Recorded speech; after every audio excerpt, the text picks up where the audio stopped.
The fault.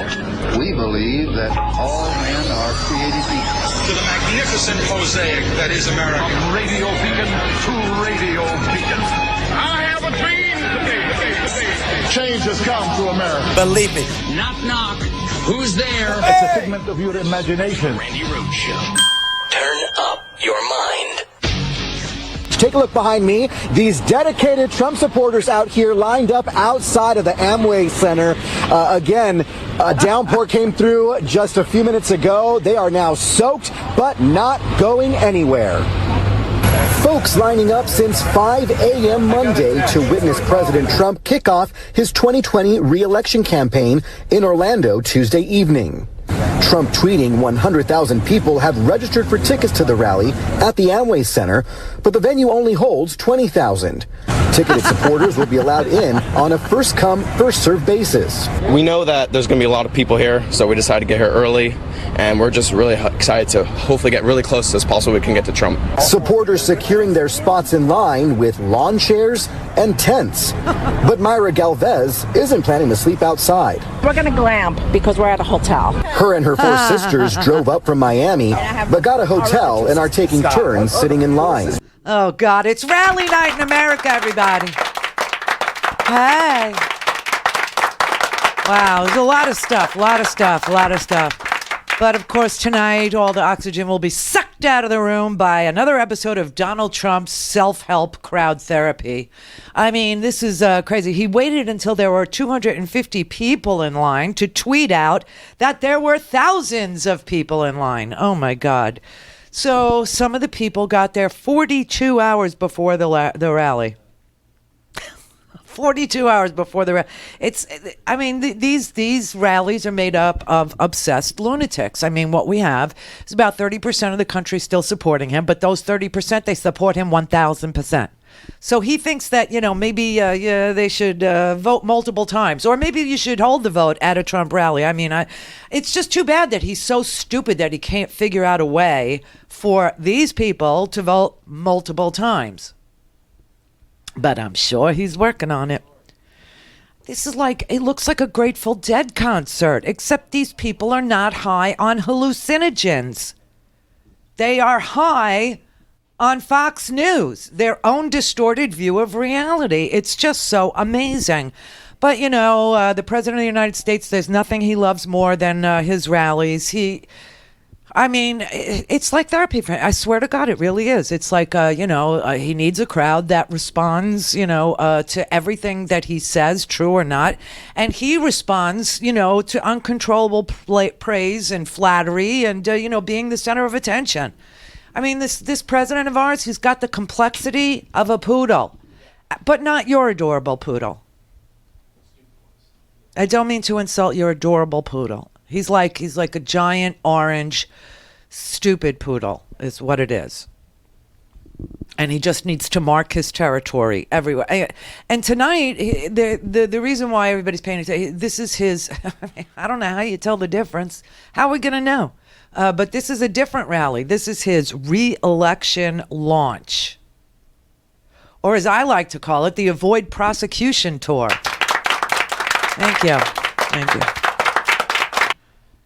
And as he's arriving in Orlando, what's trending today is anybody but Trump. Why is that? Because the Orlando Sentinel, which is the largest newspaper in Orlando, decided today to put out their endorsement for 2020, and it goes something like this. Donald Trump is in Orlando to announce the kickoff of his re-election campaign. We're here to announce our endorsement for president in 2020. Or at least who we're not endorsing, Donald Trump. Welcome to Orlando, Mr. President. And then they go on. This is the editorial board at the Sun Sentinel's Hour paper in Fort Lauderdale, Orlando Sentinel. The editorial board said, some readers will wonder how we could possibly eliminate a candidate so far before an election, and even before knowing the identity of his opponent. Because there is no point pretending we would ever recommend that readers vote for Trump. Wow. After 2.5 years, we've seen enough. Enough of the chaos, the division, schoolyard insults, self-aggrandizement, the corruption, and especially the lies. So many lies. From white lies to whoppers told out of ignorance, laziness, recklessness, expediency, or opportunity. Trump's capacity for lying isn't the surprise here, though the frequency is. It's the tolerance so many Americans have for it. There was a time in America when even a single lie, a phony college degree, a bogus work history would doom a politician's career. Hey, let me just insert my own. You remember when having a nanny who was here without a green card was cause for you to withdraw your nomination? Remember that? Yeah. And then they go, not so for Trump, who claimed in 2017 that he lost the popular vote because millions of people voted illegally. They didn't. In 2018, he said North Korea is no longer a nuclear threat. It is. And in 2019, he said windmills cause cancer. They don't. Just last week, he claimed the media fabricated unfavorable results from his campaign's internal polling. It didn't.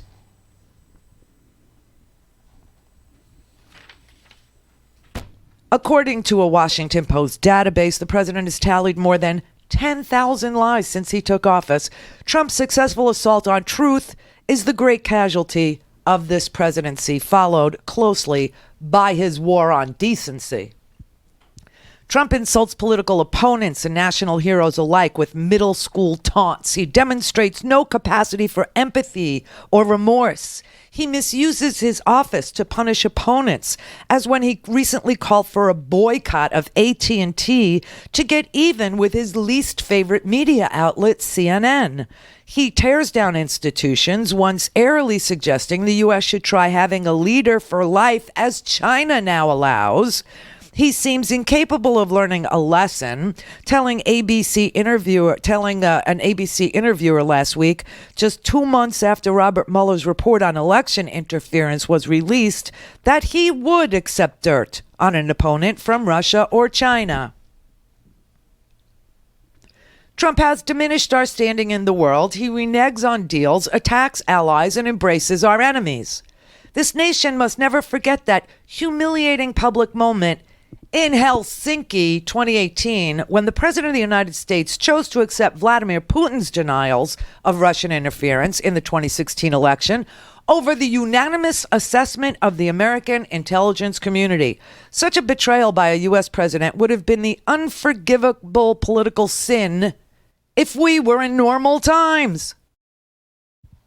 And if that's not enough, Trump declares his love for North Korea's Kim Jong-un, a genuine villain who starves and enslaves his own people, executes his enemies with anti-aircraft guns and flamethrowers. Oh, and let's add this, because they forgot that they attacked his half-brother in an airport with, I guess it was VX gas or sarin. But he wrote the president a beautiful letter. Flattery will get you everywhere with this president, and that is dangerous. Domestically, the president's signature issue, immigration, has moved in fits and starts.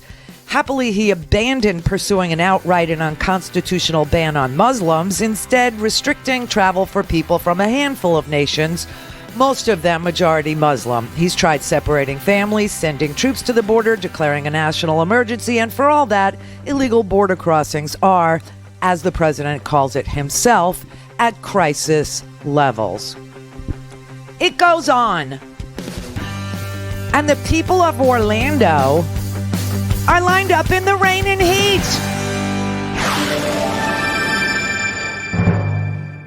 Friends Randi at RandiRhodes.com. Go for launch. Speaking truth to power, the Randi Rhodes Show.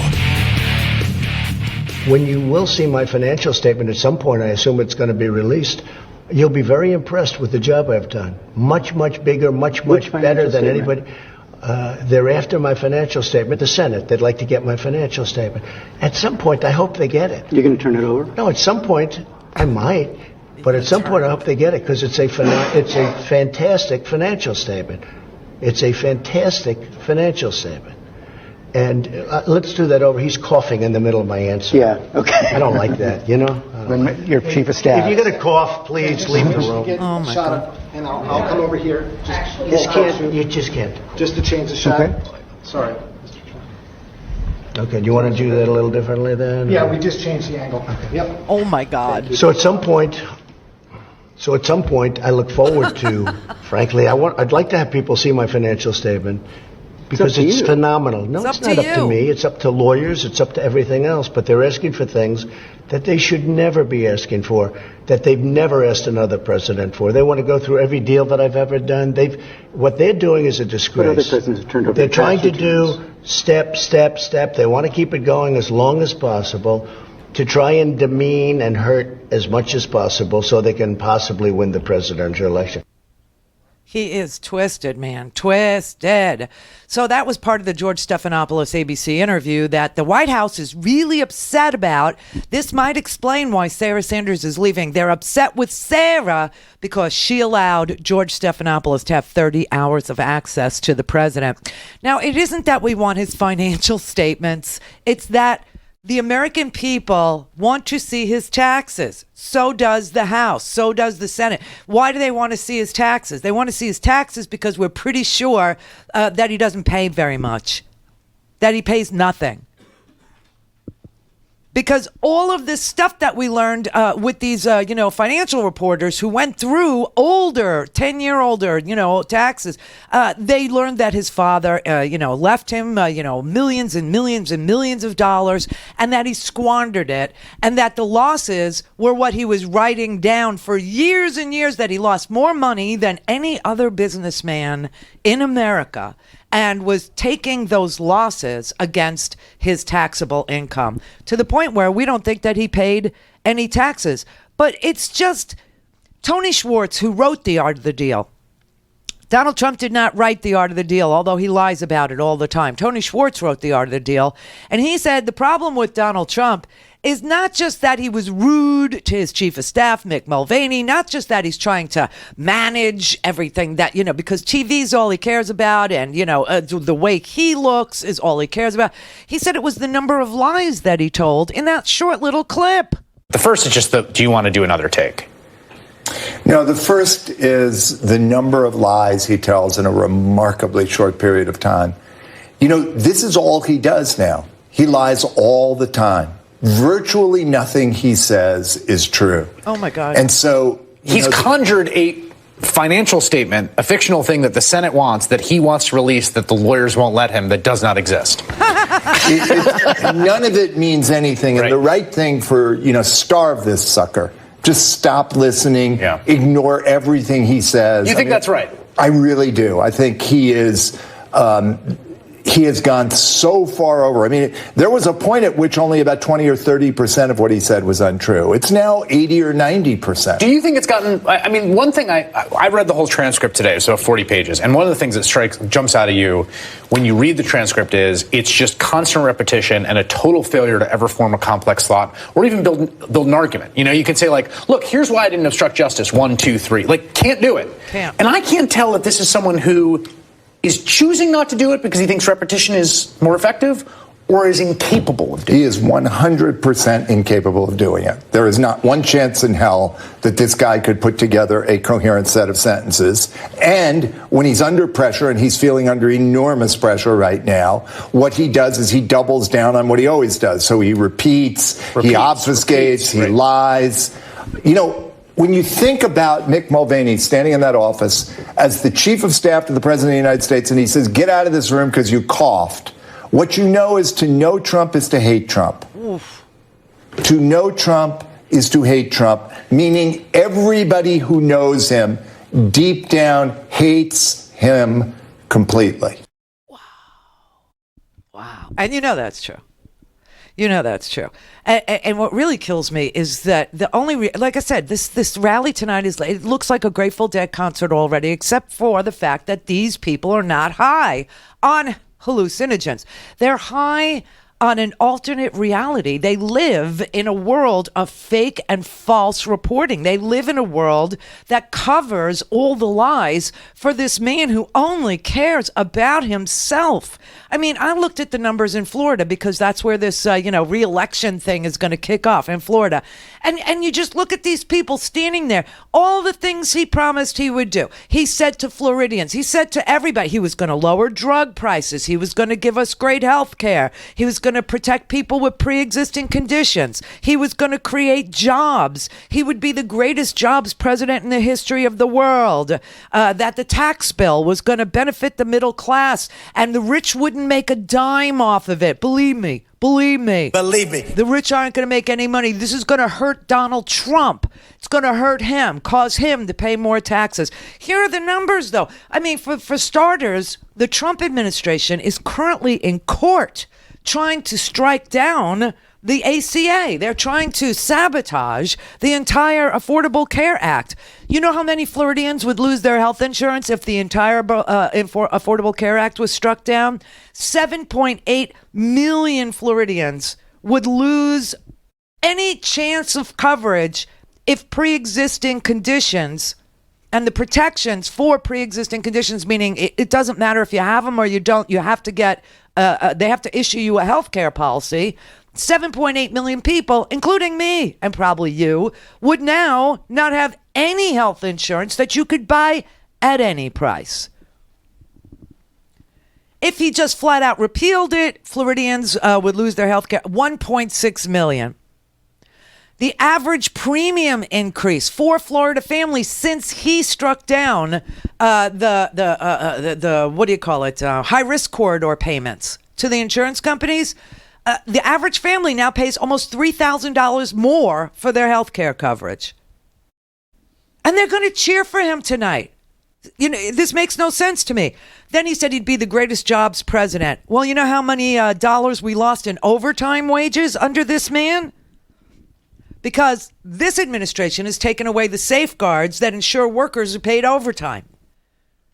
This administration has taken away the exploitive financial advisors that used to prey on the seniors. And we said, no, you can't operate like that here. Well, now you can. And gas prices. Okay, $85 million was lost in overtime wages in Florida. $971 million was lost in retirement savings by charlatans out there. And we spent $1.8 billion more at the gas pump just here in Florida. Isn't it fitting that he's at the Amway Center, a center named for a pyramid scheme meant to benefit only the people at the top? I mean, it's just unbelievable. And then the tax cuts. Oh, my God. $2 trillion went to corporations and the rich. And Floridians are paying more. Either they saw nothing or they paid more this year. And they're going to cheer for him because they're high on propaganda. Call in, connect. To speak to Randi, call 561-270-3844. 561-270-3844. Who are your favorite authors? Well, I have a number of favorite authors. I think Tom Wolfe is excellent. Did you read Vanity of the Bonfires? I did not. It's a phenomenal book. What book are you reading now? Well, I'm Bonfire of the Vanities. I'm reading my own book again because I think it's so fantastic, Tom. What's the best book you've read beside Art of the Deal? I really like Tom Wolfe's last book. Oh my God! I think he's a great author. He's done a beautiful job. Which book? His current book. His current book. It's just out. Bonfire of the Vanities. Yes.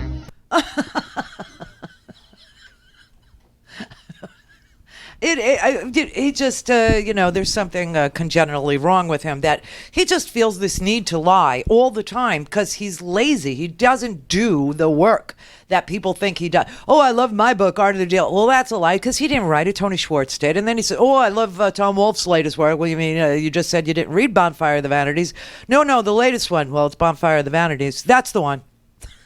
It's just so sick. And tonight, they're going to stand there in Orlando and cheer this man. And do you know why? You know why? Because all of a sudden tonight, just like he started when he came down the escalator with they're not sending their very best, have a look-see at the crowd tonight and tell me if Orlando is sending its very best. I mean, come on. Gary in Fort Lauderdale called Scott and gave him a joke. It's good. It says, why does Trump love his rallies so much? Because he's the smartest guy in the room. Thanks, Gary.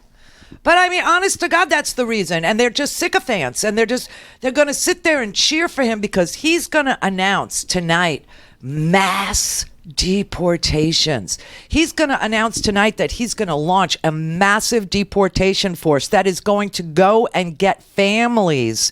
And he's going to deport. This is what he tweeted this morning. So you know that this is for the crowd of racists, who he got in the first place by saying, Mexico, when they send their people, they're not sending their very best. Orlando sends their very worst. I mean, it's just going to be, I looked at some of the costumes that people feel the need to wear to go support this loser, this unbelievable liar, this moral decrepit, demagogue, this man who needs crowd therapy to make himself feel like a person. I mean, it's just so sick. But he's going to announce tonight he's going to feed the meat to the base. He's going to tell them that he's going to deploy mass deportation forces and he's going to deport millions of people. Now, I have no idea if that's going to happen or not. Because he said it, I'll say no. But just in time for the 4th of July... He's announcing a coming series of mass arrests of immigrants. And, he's hijacking the 4th of July. You know that, right? He's going to make the 4th of July all about him. He's literally going to go and give a speech where no president has ever done that. No president on the 4th of July goes and gives a speech. It's about independence. It's not about, a dutiful loyalty to a man, right? So he's going to take over our 4th of July celebration at the Capitol. Instead of celebrating our independence, it's going to be like this unbelievably sad demonstration of the subjugation of our nation. So, he's going to give a politicized, polarizing, poisonous speech. That is a Donald Trump speech. On the 4th of July, from the steps of the Lincoln Memorial, where Martin Luther King Jr. gave his I Have a Dream speech. He's going to turn it into a nightmare. He is going to defile Martin Luther King, the Lincoln Memorial, and the 4th of July in one fell swoop. Isn't that fun, everybody? Why doesn't he just whip it out and take a pee on the Washington Monument? Why doesn't he just defile everything? I mean, that's what he's like a stupid poodle. He's got to mark everything. So I don't even know, what do you call this? Like PBS, they call it a Capitol 4th. We should call it a damn shame.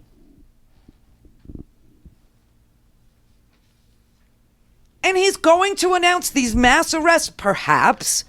It was timed for tonight's rally, so he can tell these, crazy people, already outside, the mass arrests have begun. And then all the followers can run out and they could torch the closest Hispanic neighborhood. Won't that be fun? And they won't know the difference because, when Hurricane Maria hit Puerto Rico, a lot of people couldn't stay on the island. Now, they are American citizens, not that Trump realizes this, nor do his followers. And where did they go? They went to Orlando. Orlando has become a cradle of civilization for Puerto Ricans who couldn't stay on the island. And so these lunatics, they'll go out and they'll start, torching Puerto Rican neighborhoods, say, get out of America. They are Americans. Ooh, maybe he'll put all the people that he arrests in cages, and he'll roll them down the mall in Washington on the 4th of July like some sort of a Roman triumph or a North Korean, show of force. He is twisted. And I want to show you something. I mean, I want to show you what the alternative universe looks like. I got into a Twitter fight with this crazy dude. I don't even know why he's a dude. I don't even know why he's on TV. But I got into this big Twitter war. I don't even remember what it was about. But I do remember showing him articles. Because, I don't call people names on Twitter. I'll just engage them and I'll show them. And of course they'll say that's not New York Times. Oh, failing New York Times, Washington Post, fake news. Anything Trump doesn't like is now fake, and everything he wishes would be is now real, like the polls, right? The polling that he said, there are no polls like that. They don't exist, these polls that you're citing. He told George Stephanopoulos, when George Stephanopoulos and others had said to him, your own internal polling shows you're losing to Joe Biden by 10 points. Florida, he's losing. He's losing freaking Florida. I don't know how that happens, but he's losing Florida. He's losing Ohio. He's losing Texas, for God's sake, by great big margins to every other person who would run against him. I mean, just every other person that would run against him. I mean, if I would run again, I should run for president now because I could actually win. I would have to skip the primaries. Because there's no way I could beat an Elizabeth Warren. There's no way I could beat a Bernie Sanders. There's no way I could beat a Buttigieg. There's no way I could even beat a Kamala or a Beto. But if I could skip the primary and just get my name on the ballot in all 50 states, oh my God, I could be president. Because it's anybody but Trump.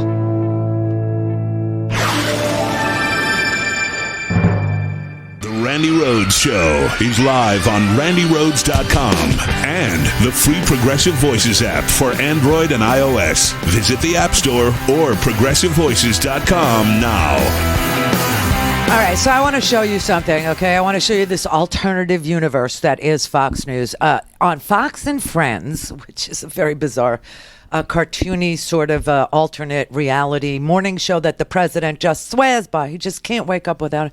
Has to tweet to it, has to love it, has to praise it, has to watch it, has to hear what he once said on the TV. I mean, it's like a weird Twilight Zone episode, really, when you think about it, right? So there's this guy, Dan Bongino, and like I said, I got into a Twitter war with this guy because no matter what you present them that's real, you can show them statistics, you can show them the government's own reports, you can show them, everything, and they'll still say it's not true because they live in a reality that they make up as they go along. The rest of the world does not live on 6th Avenue at the Fox News, main bureau. So anyway, he decided, this is really, I mean, it's just so bizarre. He decided that he would invite, he's sub-hosting, he's filling him. And he decided that he would have this very reputable guy, a strategist, a Democratic strategist who happens to be a professor named Jason Nichols. And he would debate Jason Nichols. And the conversation kicked off with Donald Trump's comments that we all heard, where he would accept foreign dirt from China, from Iran. It doesn't matter. He would look at it and maybe he would call the FBI. And the White House was so freaked out that he told this to George that they had him try and walk it back on Fox and Friends in a rambling 50-minute phone call. Remember that? Okay. So Dan Bongino decides that he's going to have Jason Nichols on the TV to debate him, and the amount of lying that went on, the amount of BS is just, it's insane. Now, here's the thing: if you don't know the entire, if you don't know who the characters in the Russian investigation are, if you don't know the real situation, if you haven't read the Mueller report, if you don't know who Natalia Veselnitskaya is, and that Natalia Veselnitskaya, and I kept telling you at the beginning, Prevezon. Remember that? We gave you a whole course on Prevezon. She was the lawyer for a Russian tax scam that was perpetrated by Vladimir Putin and a company called Prevezon against a guy named Bill Browder. Prevezon, the Russian company that perpetrated this $230 million fraud against the Russian people, was sued here in the United States. Bill Browder, actually brought the case. And that's why we have the Magnitsky Act. Bill Browder hired an attorney named Sergei Magnitsky, who was killed by the Russians when Sergei found this massive $230 million tax fraud. And make a long story short, Natalia Veselnitskaya was working for the Russian government, and she was the lawyer for Prevezon against Bill Browder. Prevezon hired Fusion GPS, this DC company, to dig up dirt on Bill Browder for their court case. Now, just hold that in your head while you listen to this mischaracterization of everything having to do with the Russian investigation. But where was that outrage over Hillary Clinton's role in the creation of the Steele dossier? Joining me now is Jason Nichols, Democratic strategist and lecturer of African American Studies at the University of Maryland.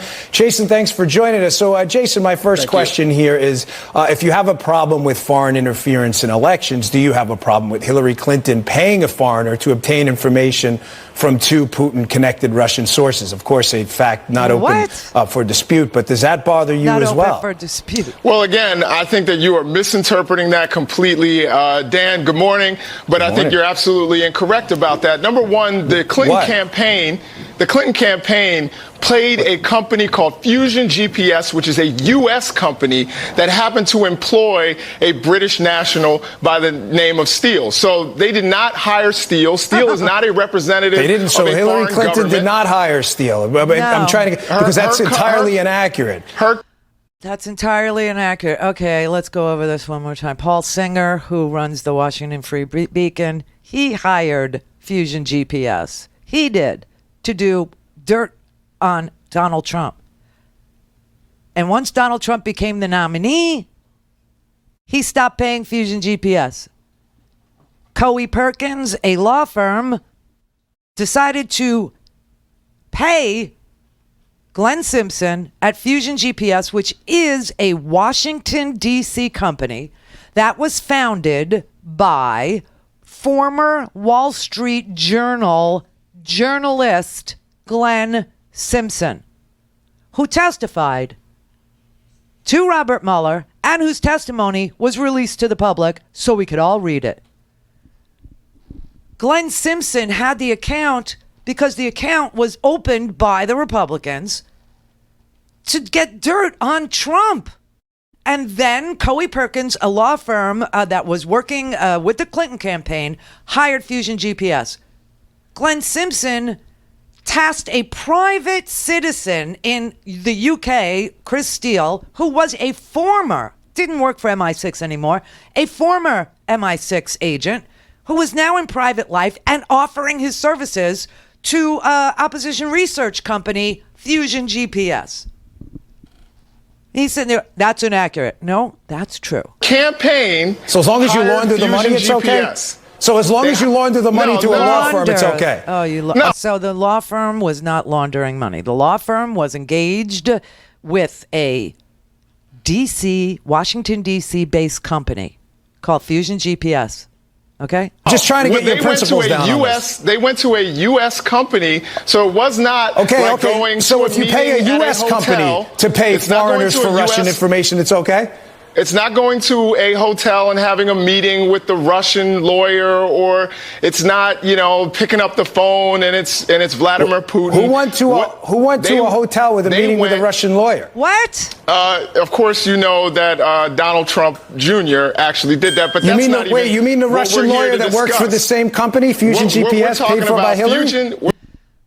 Natalia Veselnitskaya never worked for Fusion GPS. Natalia Veselnitskaya was the attorney for Prevezon, a Russian company that ripped off the Russian treasury, and Bill Browder found the fraud, and the case was brought in New York by Preet Bharara, who was fired. And after Preet Bharara was fired, In 2017, that case was settled for a fraction, for like $5.8 million instead of the $230 million that was stolen. What do you mean, the same lawyer that worked for Fusion? You see this is crazy. And people sit there and they listen to this and they think, oh, she worked for Fusion too? No, she didn't. She worked for the Russian government. In fact, she's been indicted, for God's sake. She has been indicted by Robert Mueller. We're talking about Fusion GPS. We're talking about Fusion GPS, a U.S. company that employed the services of Steele. Right. And the Steele dossier is not even where the Russia investigation came from. As a matter of fact, okay, Jason, what you're saying is entirely wrong and inaccurate. And I'm sorry, I have to stop you because Steele has already admitted to the State Department in a memo you can look at yourself that was taken down in a note that his sources were two Trebnikov and Surkov, two Putin-connected Russians. So I'm just trying to get your principle. No, hold on. I let you answer, but I just want to get your principles down. You're suggesting as long as you pay a U.S. company first to pay foreigners to get information from Putin-connected Russians, that's okay with you, right? What I'm saying is they hired a U.S. company, and the U.S. company happened to hire a foreign national. Okay, so as long as we pay U.S. companies to work with foreigners. Now, Steele was not an employee of the Russian government. He was not an employee of the British government. He was an employee of a U.S.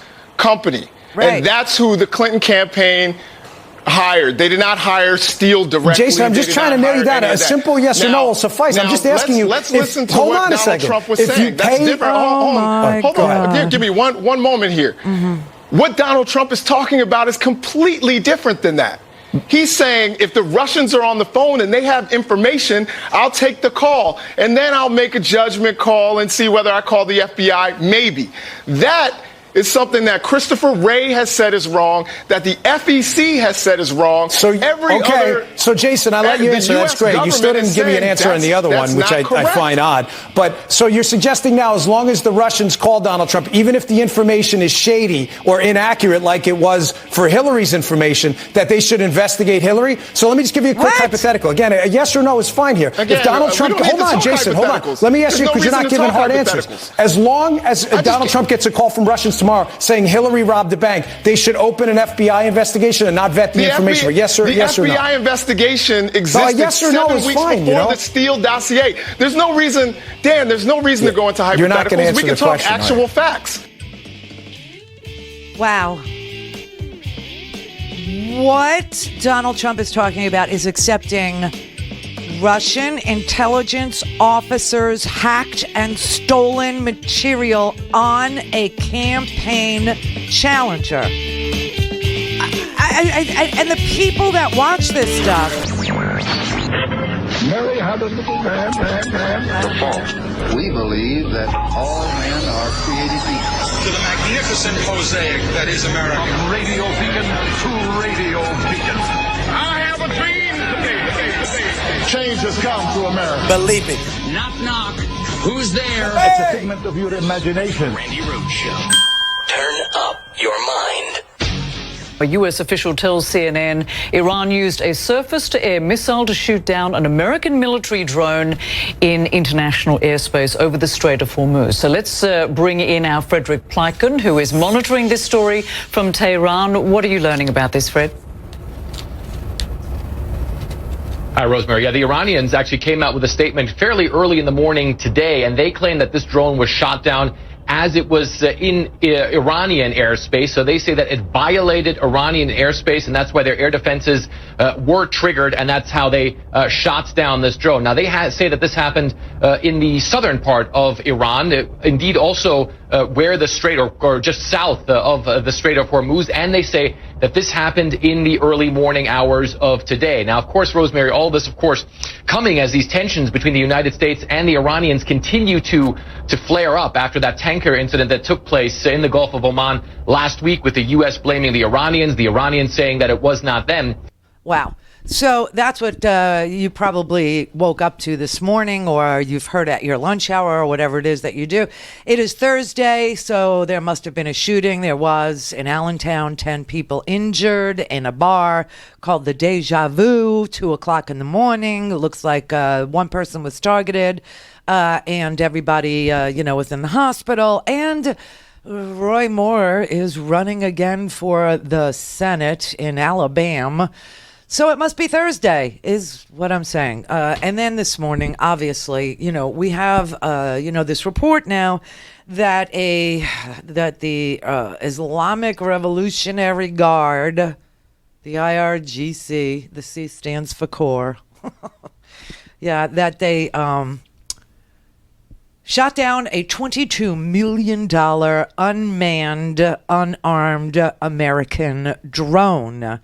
Now, the Iranians are saying that the drone violated Iranian airspace, and the United States is saying, hell no, we were in international waters. All we knew this morning was Trump had tweeted out, Iran made a very big mistake.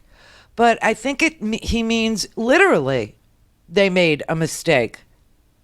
Literally. Like they didn't mean to launch, and just some rogue guy launched a missile. Very weird. I mean, this president understands one thing and one thing only, and that is that if he declares war, or if he asks Congress, to declare war, or if we get involved in another war in the Middle East, because, look, his supporters, I don't think they know the difference between Iraq and Iran. I'm not really sure he does. I'm not really sure he is clear on which is which and which one is where. It is a dangerous time with somebody like Trump because foreign policy in the Middle East is tough enough. Even for somebody who isn't very, very stupid and uninformed and impulsive. But I think he understands that the base of his party would go from, 33% of this country, 40% of this country on a very good day, to about 20% of this country if he got us involved in a war. It's one of the things people like about him is that he's a coward, that he's just a bully, and that he can't really stand up to anybody or anything if they strike back at him. So it's one of the things we like about him. And so, he was asked about this tweet this morning where he said, Iran made a very, very big mistake, leading a lot of people to believe that this man was going to do it. He was going to start something. And then he had this scheduled meeting in the Oval Office today with Justin Trudeau of Canada, supposedly to talk about the scum treaty or whatever, that USMCA. It's fun to be at that one. And Trudeau was then set to meet with Nancy Pelosi to find out whether or not Congress was ever going to take up this treaty, if they were going to vote on it, because Trudeau needs to know whether or not America is even going to be. And he doesn't believe Donald Trump, so he was going to meet Donald Trump and then go talk to Nancy Pelosi and then rely on her word about whether or not we would ever take this up. So that all got derailed by this, incident, let's call it, that happened this morning, like 4 or 5 o'clock in the morning, over the Gulf of Hormuz, where we were flying this drone, an unmanned drone.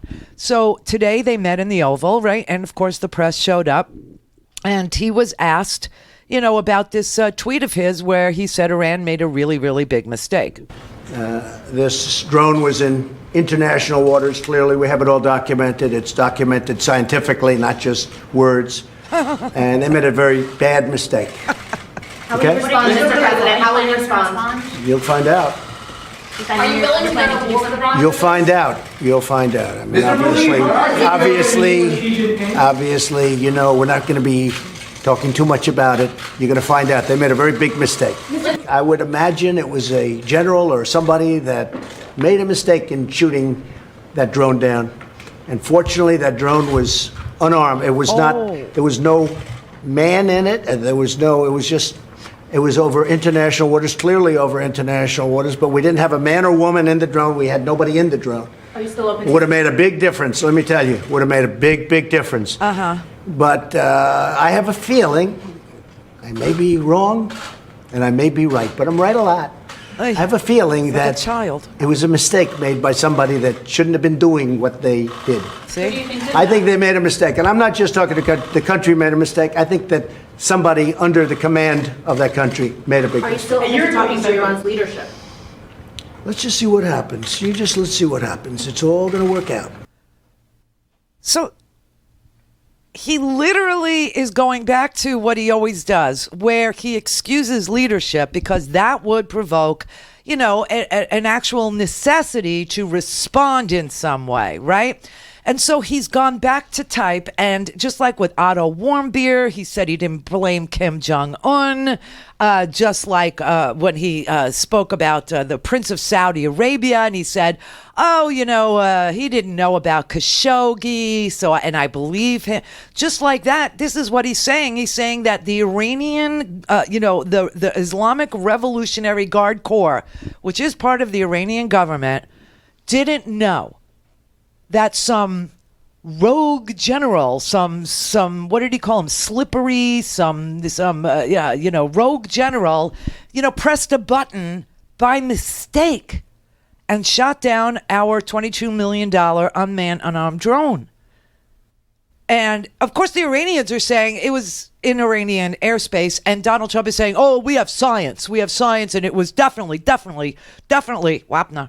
It was definitely in international airspace. So this is the big, contretemps as far as Iran's concerned, is that, no, you came into our airspace, and our guys are saying, no, it was in international water. Well, Trump has just made it. It doesn't matter. I have science. I have science. And it's definitely, international waters. But I don't think that, Rouhani, I don't think the leadership in Iran knew about it. I think it was just a slimy, slippery, loose general, is what he said. This is what he does all the time when confronted with real aggression, like the killing of an American columnist for the Washington Post, or Otto Warmbier being returned, like on the verge of death. Well, the leaders didn't know about it. They didn't know. Does this all the time to avoid confrontation. Now, in this case, yay, because a war with Iran is a ridiculous idea. Not that Pompeo and Bolton aren't all about it. Lindsay, too.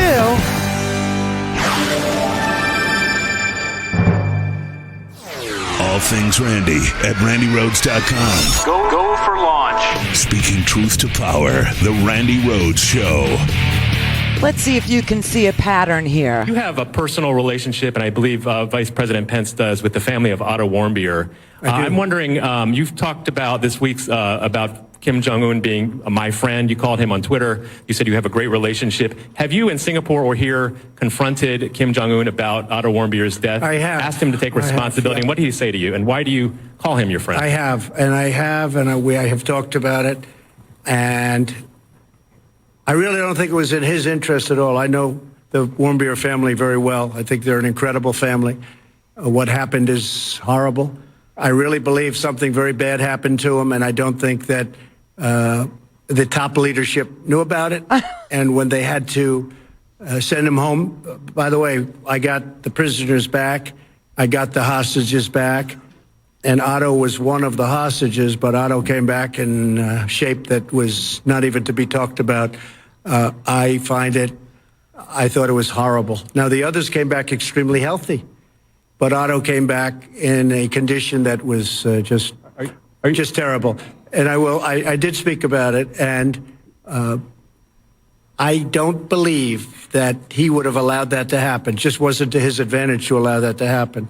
Okay, so Kim didn't know anything about Otto Warmbier's brutal torture, and obviously he was beaten or treated so badly that he fell into a coma, and this all happened without Kim knowing it, right? Without his buddy, his lover, writes lovely letters. They write love letters. Okay, they have this relationship, right? Okay, said the same thing about Iran this morning. He doesn't think that, he thinks it was a rogue general, thinks it was a rogue, somebody that just made a mistake, wasn't the leadership of Iran, right? Same thing with Saudi. I just spoke with the King of Saudi Arabia, who denies any knowledge of what took place with regard to, as he said, his Saudi Arabian citizen. I've asked, and he firmly denied that.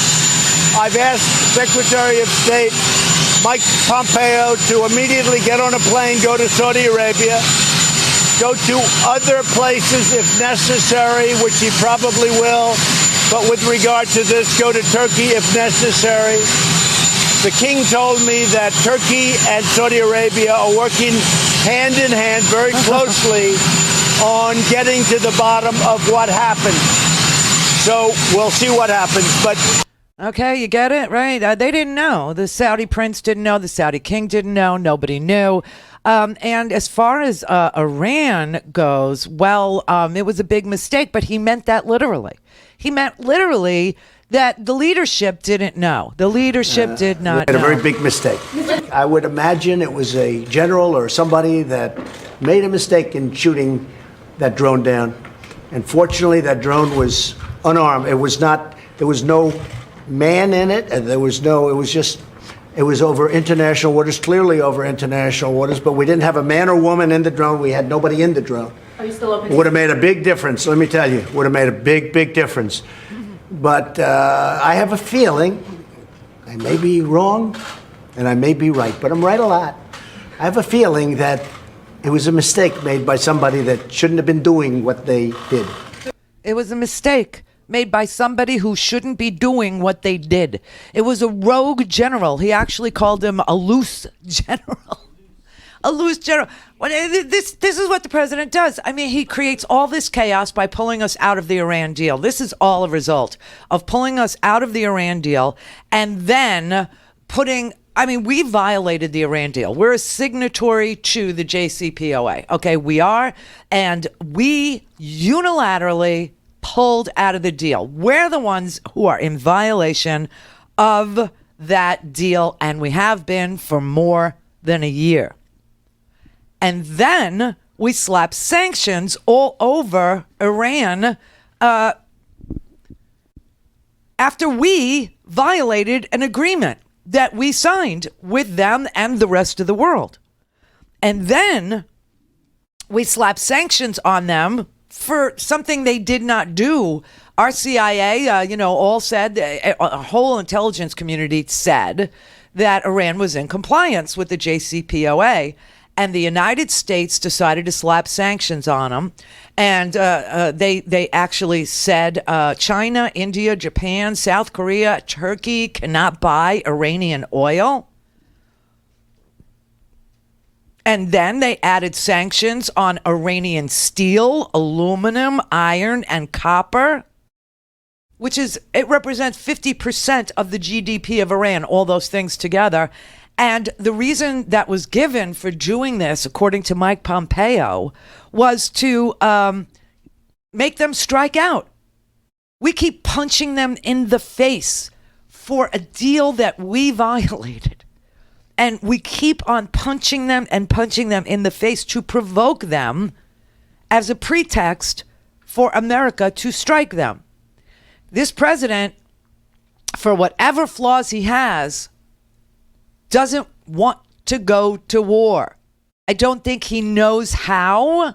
I don't think he understands anything about where Iran is, where Iraq is. I don't think he understands Middle East politics. I don't think he understands American politics. I don't think he understands our Constitution, let alone theirs, okay?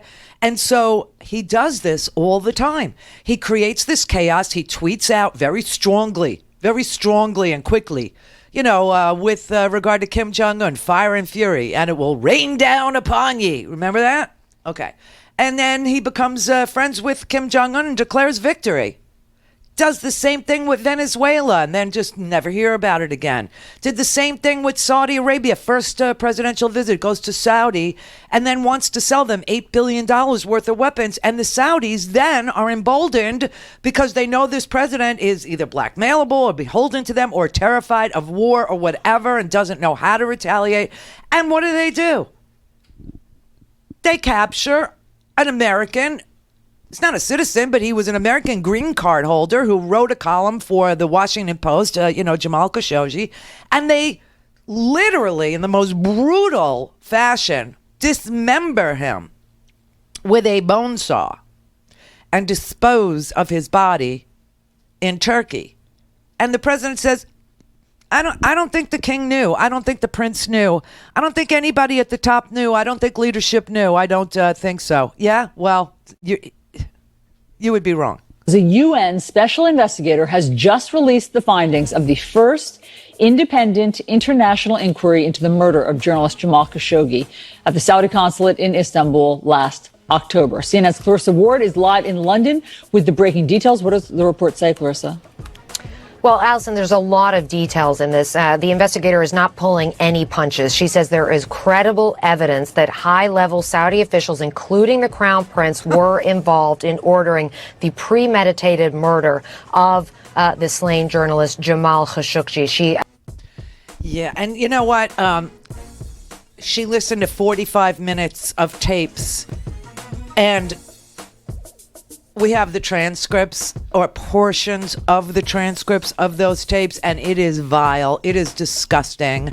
The UN, this is a UN investigator who concluded without a shadow of a doubt that the Saudis ordered it at the highest level. Connect.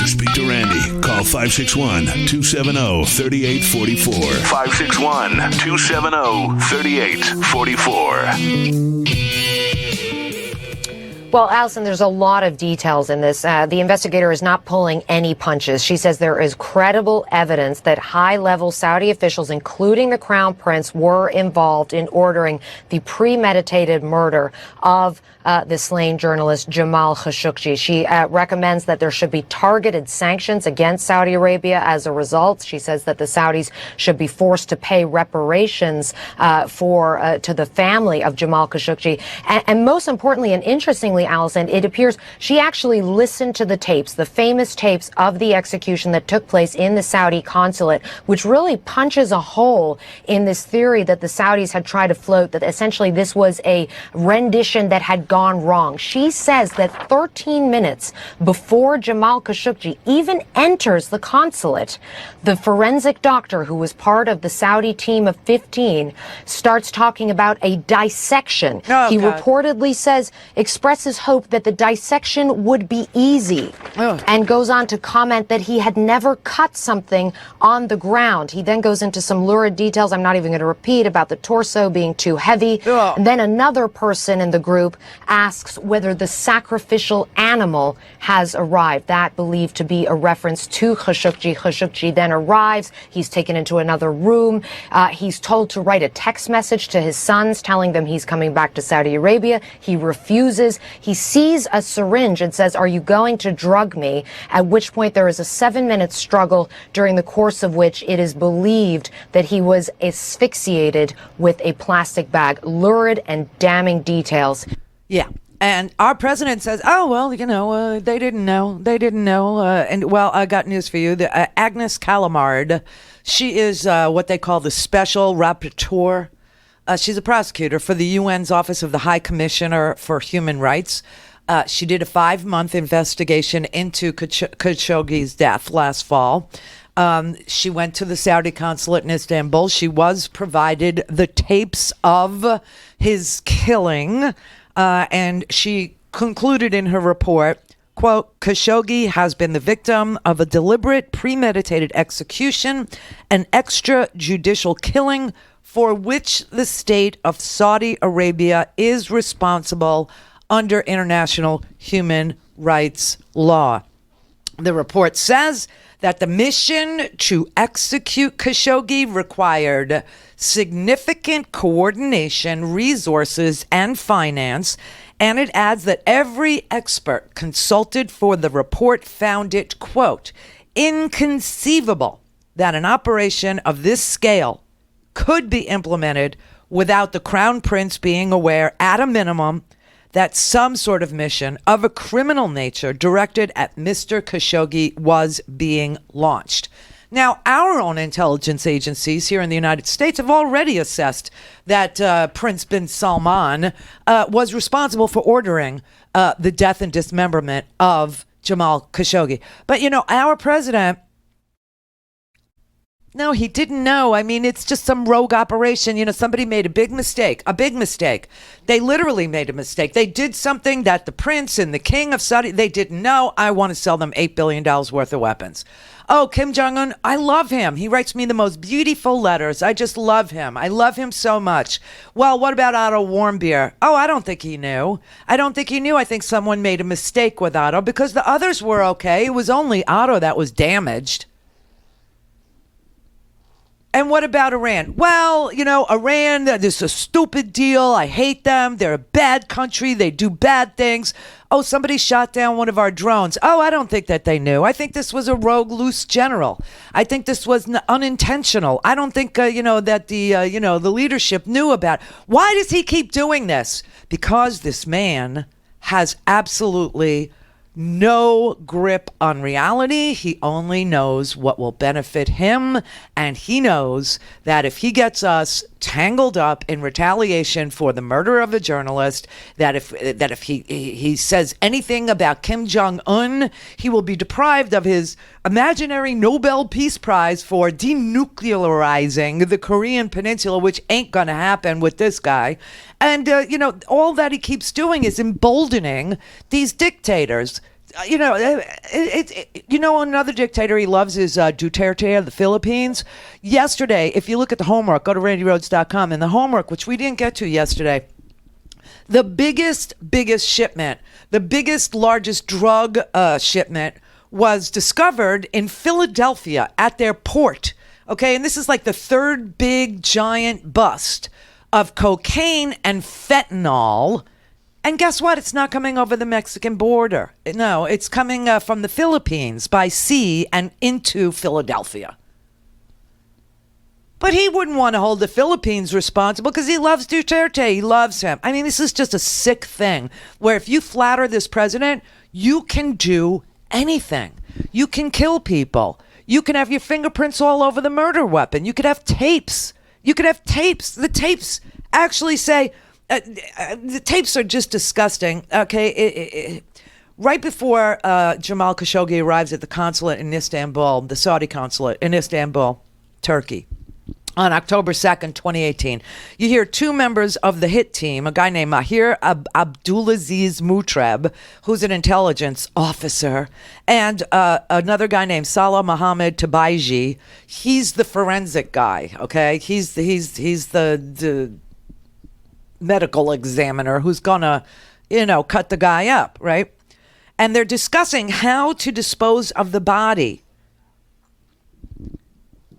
So this medical examiner, this Quincy dude, right? You could hear him on the tape. He says whether it will be possible to put the trunk in a bag, the trunk of the body in a bag. And Dr. Tubaiji says to this intelligence officer, no, too heavy. And the intelligence officer replies, well, I hope it'll be easy. And the forensic guy says, well, the joints will be separated. It's not a problem, but the body is heavy. First time I've ever cut on the ground. If we take plastic bags and cut it into pieces, it'll be finished. We'll wrap each one of them in leather bags. And there was a discussion about cutting through skin. And Dr. Tubaiji, the medical examiner, he says, my direct manager is not aware of what I'm doing. There's nobody here to protect me. And then at the end of the conversation, the intelligence officer asks whether the sacrificial animal has arrived. And then you hear somebody say, he's arrived.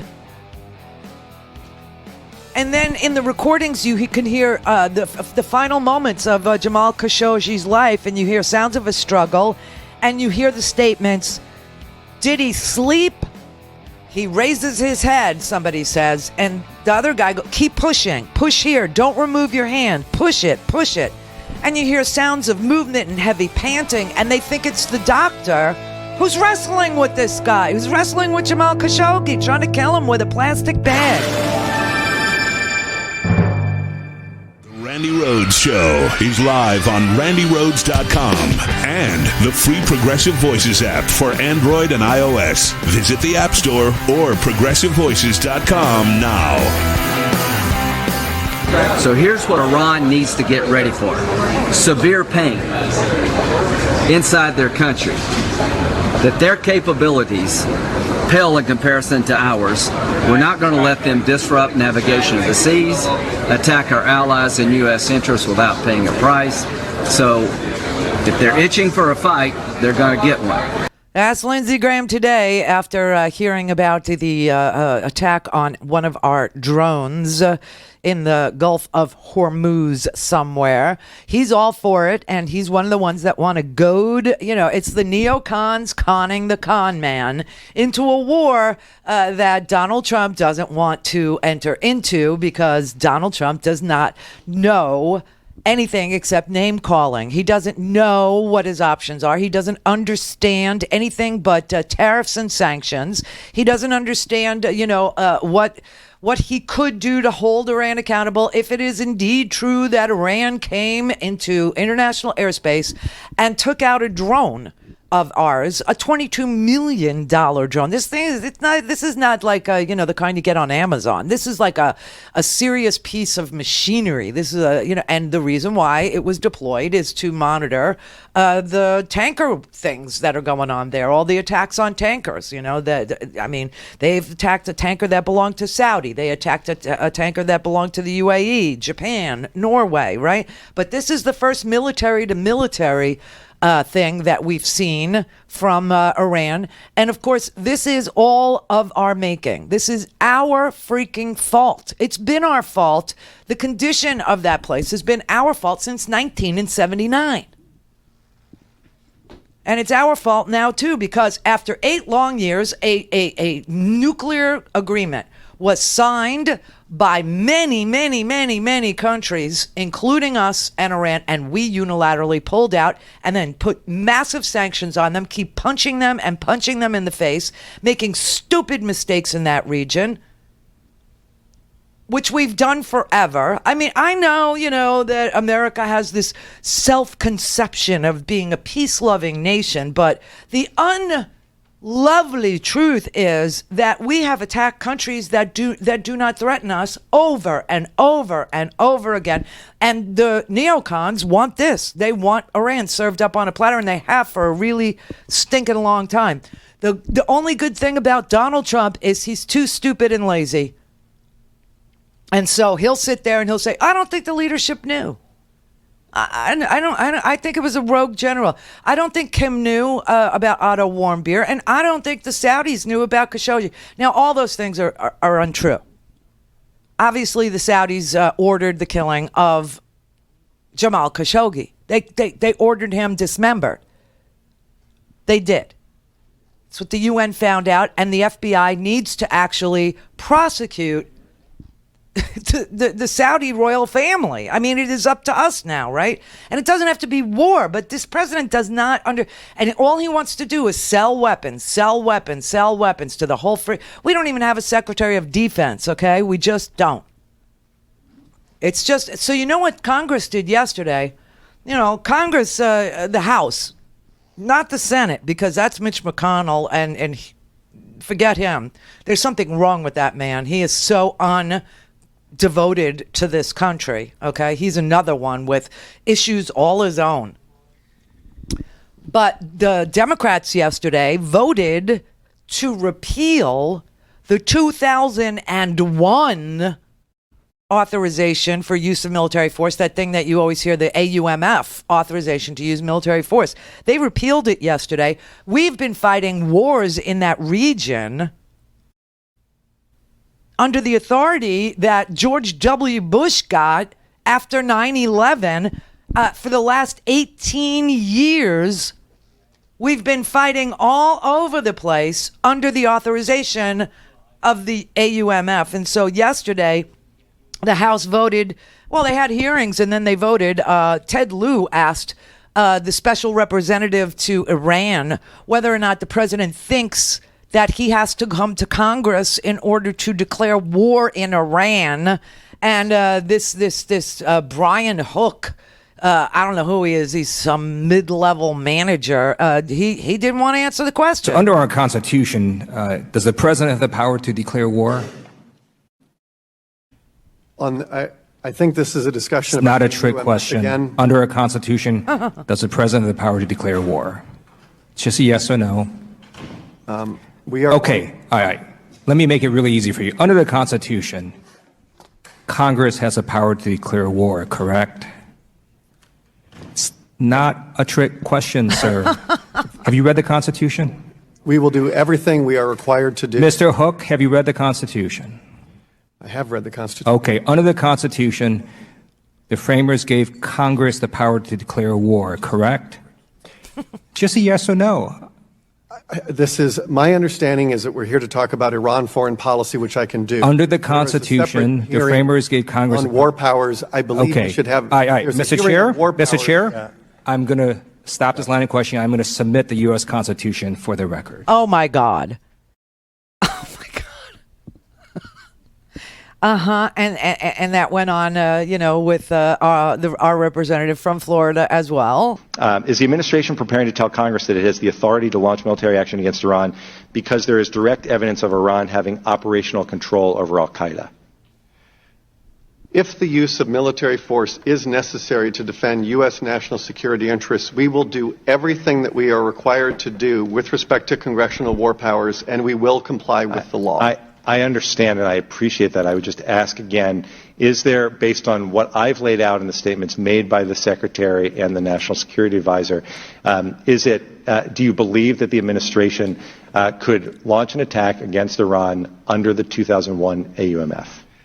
This is something which the Office of the Legal Advisor can give you an opinion on. If you'd like to submit it, that is a legal question. We will submit that. In the meantime, I would just remind you, Mr. Hook, Article 1, Section 8 of the Constitution grants Congress the power to declare war. I'd ask that you remind the President of the National Security and the Advisor and the Secretary of State of that.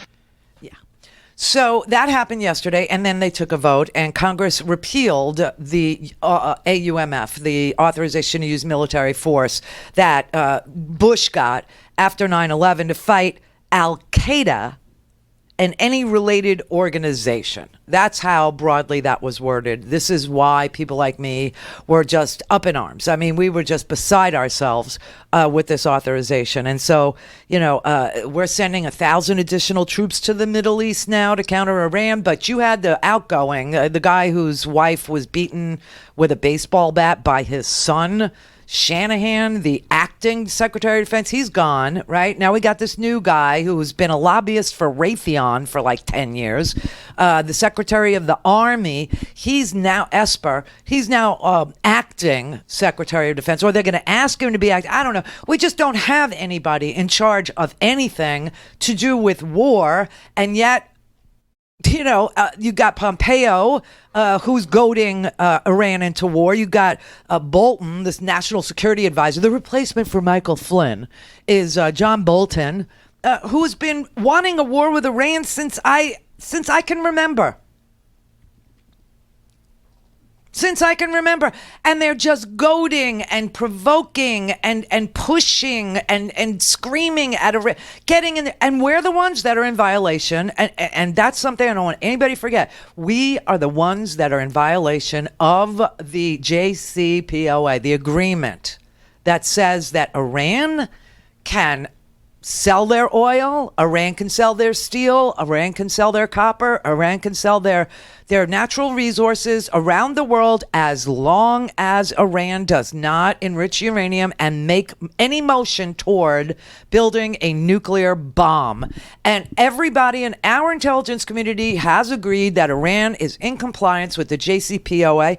And now all of a sudden, Iran is, striking out. Obviously, they did this intentionally. I mean, there's no way that they did not intentionally order their military to shoot down an American drone. There was no way that was a rogue general that, just put his finger on the trigger by accident and it was unintentional. That is not something that happened, okay? But this is the first military to military. And I swear to you, the neocons are trying to con the con man into a war in Iran to the point where the House of Representatives had to vote to take that authorization away, at least, under the AUMF, and that if the president wants to declare war in Iran, that he should have to come to Congress. Well, it's really interesting because Mitch McConnell will not take it up in the Senate, but there are plenty of Republican senators that don't want to see a war in Iran either, like, off the top of my head, Rand Paul.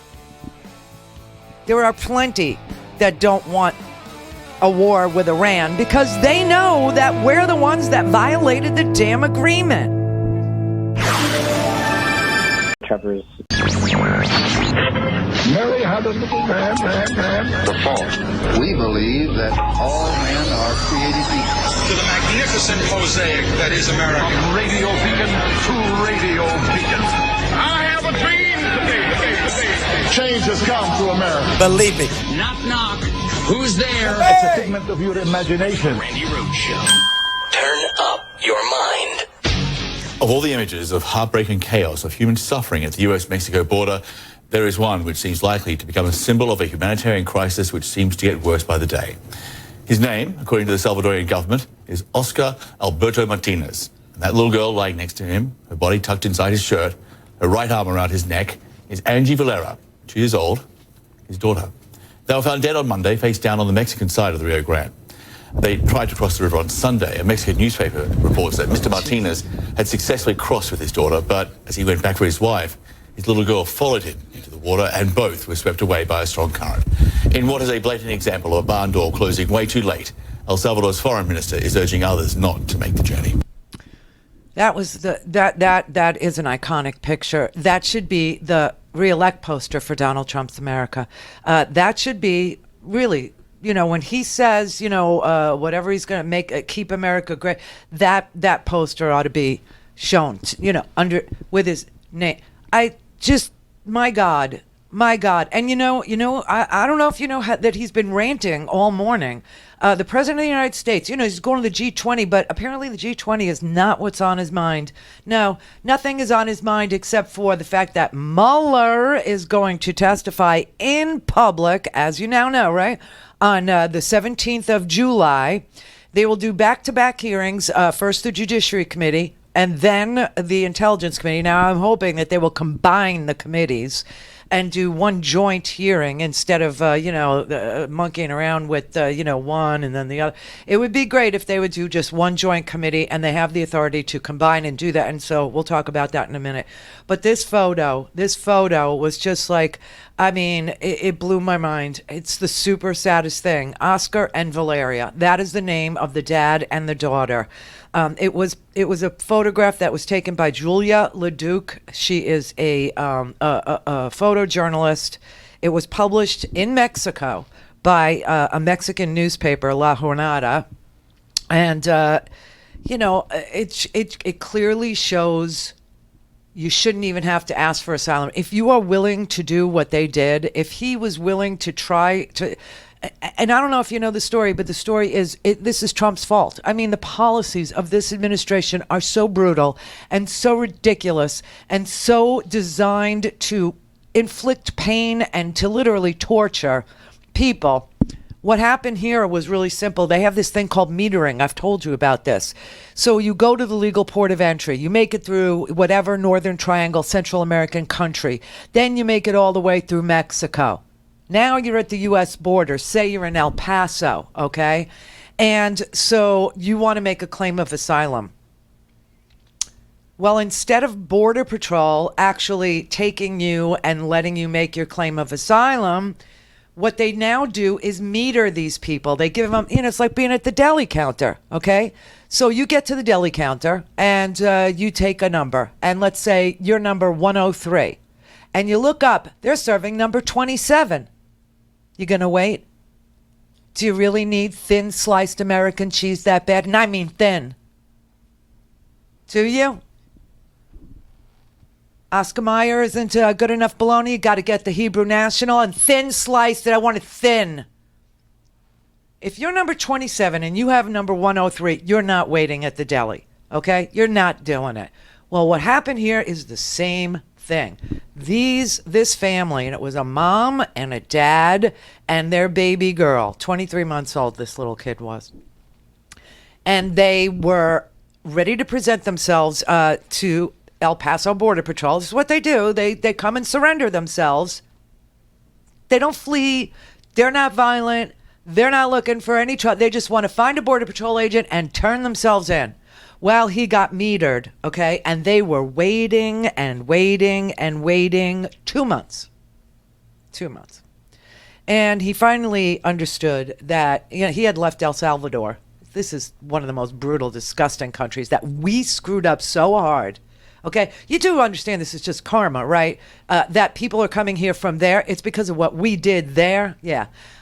Just so you know, we have been propping up, people in that country that would protect the interests of the elite, the rich, the, agribusiness interests. Now it's, they want to drill, okay? They want oil, and they're kicking people off their coffee farms. And, of course, the elites are organized crime, right? And so we've been propping up these people and helping them fight their civil wars and throwing, priests and bishops out of helicopter. We've been doing this since the 80s. In fact, some of these countries are just now getting past their civil wars that only ended, in like 1996. So anyway, this guy came from El Salvador. He left on April 3rd. 2 months later, he gets near the border with Guatemala. And, then he thought, he would, get to request asylum when he got to the United States. He went to one of the handful ports of entry. And they metered him. They metered him again. And you know what they told him? You know how many people they processed? And this is why it's Trump's fault. They process 40 people. Fill in the blank. What do you think? An hour? 40 people a day? A week.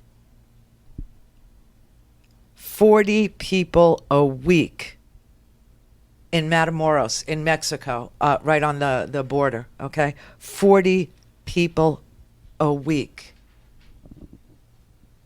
And so he told his family, you know what, we're going to cross. We're making asylum. And they know, everybody understands who's trying to do this because this is so dangerous. You don't just do this. People in this country are so disgusting. They have no earthly idea why anybody is doing this. And then when they see them doing this, they don't say, gee, things must really, really suck to do this. No, they just think of those people as being different humans than your kind of human. We're all humans. Can I just tell you? Everybody wants the same damn thing for their family. Everybody. Anyway, 40 asylum interviews were being conducted every week, and there are 1,700 people waiting. Again, you get to the deli counter, you got number 103, they're on number 27. That's what happened to him. So he took his daughter across the Rio Grande, swam her across. They made it. He put her on the riverbank, and then he went back to go get his wife. But when he went back, his little girl got scared. She didn't want to sit on the bank alone, so she lunged into the water. And he saw that she had lunged into the water, and being a great dad, or dads, the first thing he thought was, oh my God, my little girl's in the river by herself. And he ran to go get her. And I don't know if you know this, but have you ever seen the Rio Grande? I've seen the Rio Grande. I've seen the Rio Grande in Central America. I've seen the Rio Grande in Mexico. I've seen the Rio Grande. It looks really placid on the top, but there are uber currents below. And sometimes they will drain, they will open dams and let the water into the Rio Grande, and that creates even more cross current. I mean, it's like riptide. For those of you who have water near you, it's just a riptide. And so he went to get his daughter. You can see he wrapped his shirt around her, kind of like, as a safety net around his daughter, and the currents took them, and he couldn't fight the currents, and he had probably just decided, we're going, and I'm going with her. and they died together with her little arms still wrapped lovingly around Dad's neck. Just because he wanted to claim asylum. All things Randi at RandiRhodes.com. Go for launch. Speaking truth to power, the Randi Rhodes Show. You want to hear something really, really vile? Something really, really gross? This happened this morning. These aren't our kids. What? Yeah, let's just play that on an endless loop for the Trump 2020 campaign, okay? These aren't our kids. These aren't our kids. Show them compassion. But it's not like he's doing this to the people of Idaho or Texas. These are people from another country, and now people are saying that they're more important than people in our country who are paying taxes who have needs as well. Yeah. Well, he just wants to make sure we vet who's coming across the border in case it's MS-13. Shut up, blonde bim. These are not our kids. Oh, I thought if you broke it, you own it. I thought that's the Pottery Barn rule of invading other countries. We did all this. We screwed up Central America so hard. We intervened in every single one of these small and weak states, deliberately motivated by profit or ideology, beating back communism. What's really interesting? Here in Florida, they were having, Cuba was opened to tourism by Barack Obama. And, the cruise lines, they do these little 2-3 day cruises so you can make a weekend out of it, and get a interior for, I don't know, $169 for 3 days with free drinks and go to Cuba.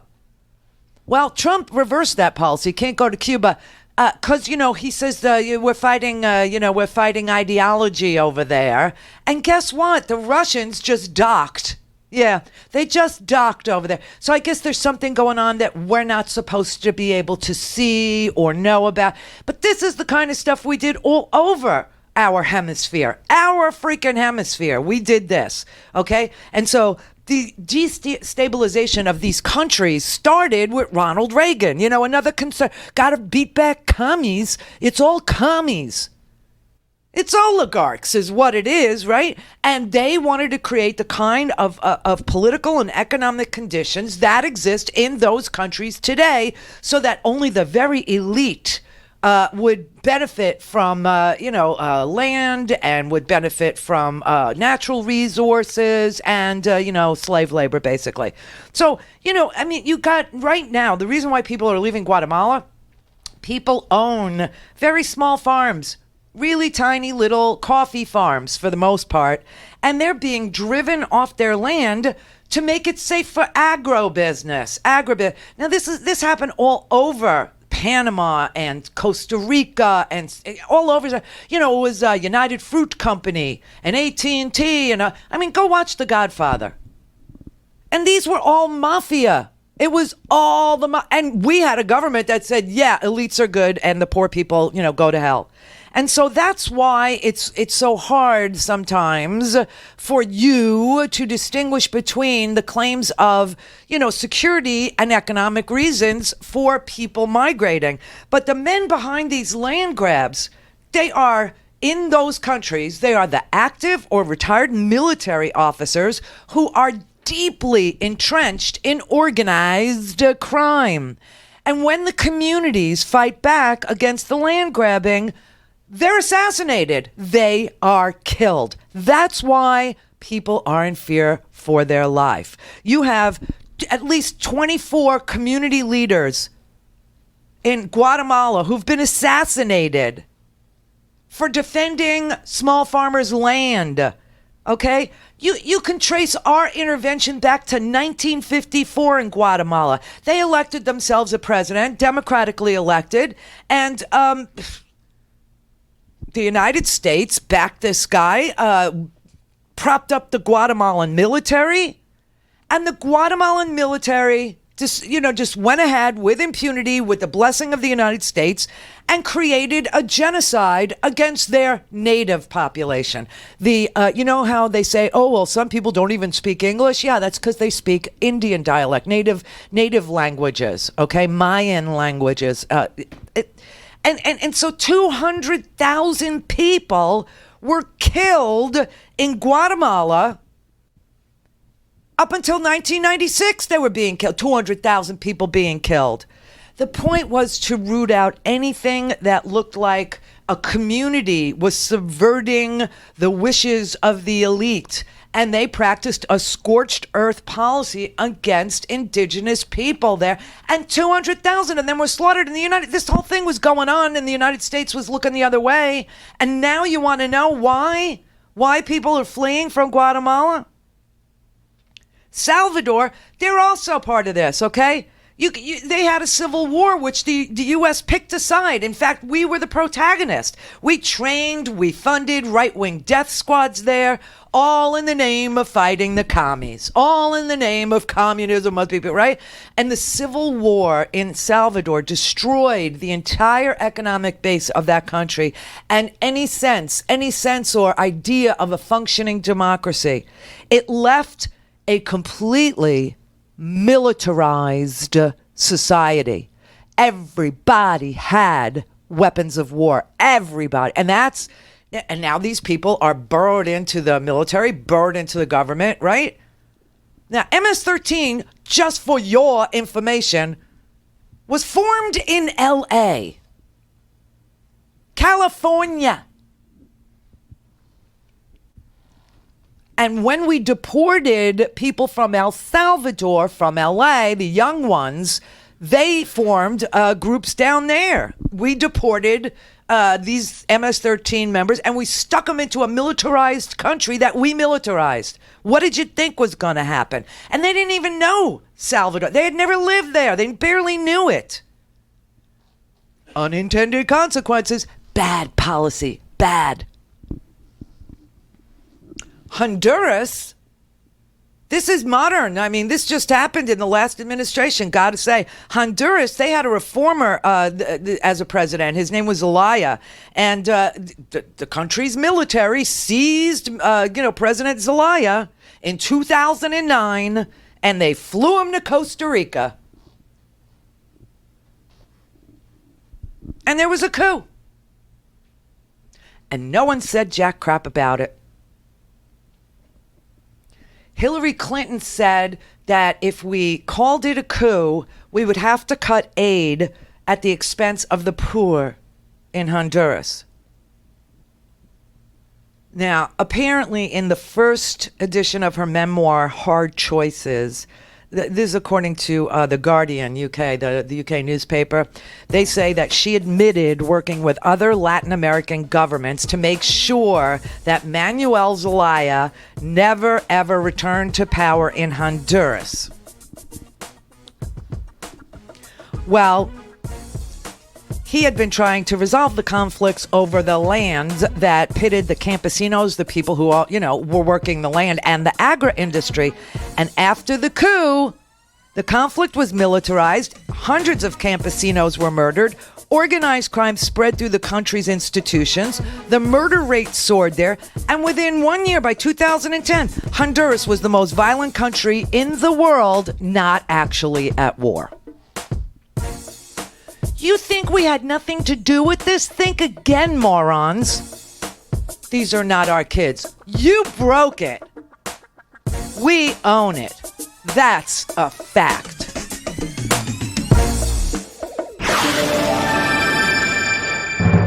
Call in, connect. Speak to Randi. Call 561-270-3844. 561-270-3844. When the president referred to them as animals, I absolutely said that is correct. I've been in the detention facilities where I've walked up to these individuals that are so-called minors, 17 or under, and I've looked at them and I've looked at their eyes, Tucker, and I said, that is a soon-to-be MS-13 gang member. I believe in what the president is doing. When he says that this is a national security problem, he's absolutely correct. We have a crisis, and the president's absolutely right to threaten to close the border. When the president tells Mexico, you need to get off the sidelines, do your darn job to be part of the solution here, or we're shutting down the border, I think he's right on, and I support him. Hey, look, the president is clearly frustrated, and so am I. Every time the president tries to do the right thing to protect these borders, what happens? Congress goes against him. Congress has failed to do their job.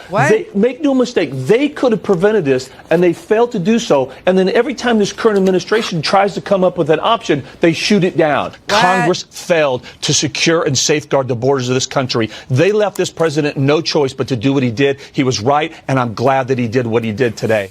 The United States Border Patrol, they should be applauded for what she's talking about, cages. It's totally a false narrative. It's a talking point for the Democrats. They're not cages. They're actually really nice facilities.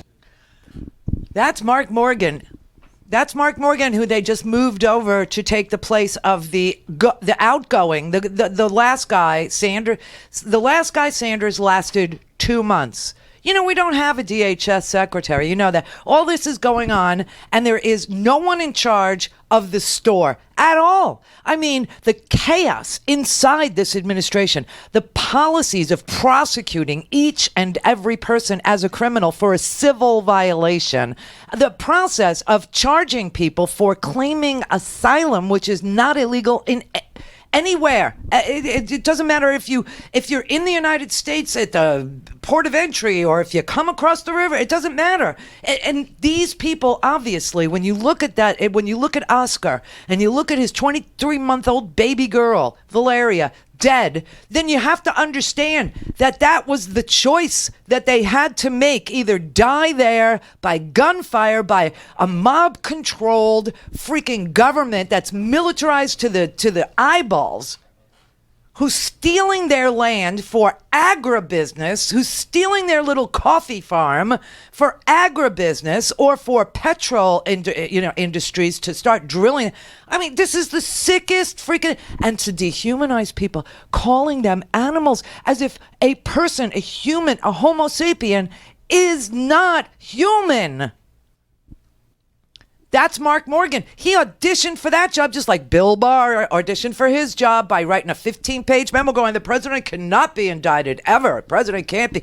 This guy went on Fox News and called human people, called little toddlers, called babies, called young men, young teenage boys, 11 and 12 years old, called them animals so that he could get a promotion in the Trump administration. And we have nobody controlling the policy. I mean, nobody knows what they're doing. Yesterday, they had 249 of these babies in this filthy, disgusting place. The town of Clint, which is like, out in the hinterlands. I lived in West Texas, not as far as El Paso. I lived in Odessa, and then I worked in Seminole. Okay? Yeah. Go find it on a map. I worked in Seminole, Texas. Used to drive through the desert every single day, 62 miles one way.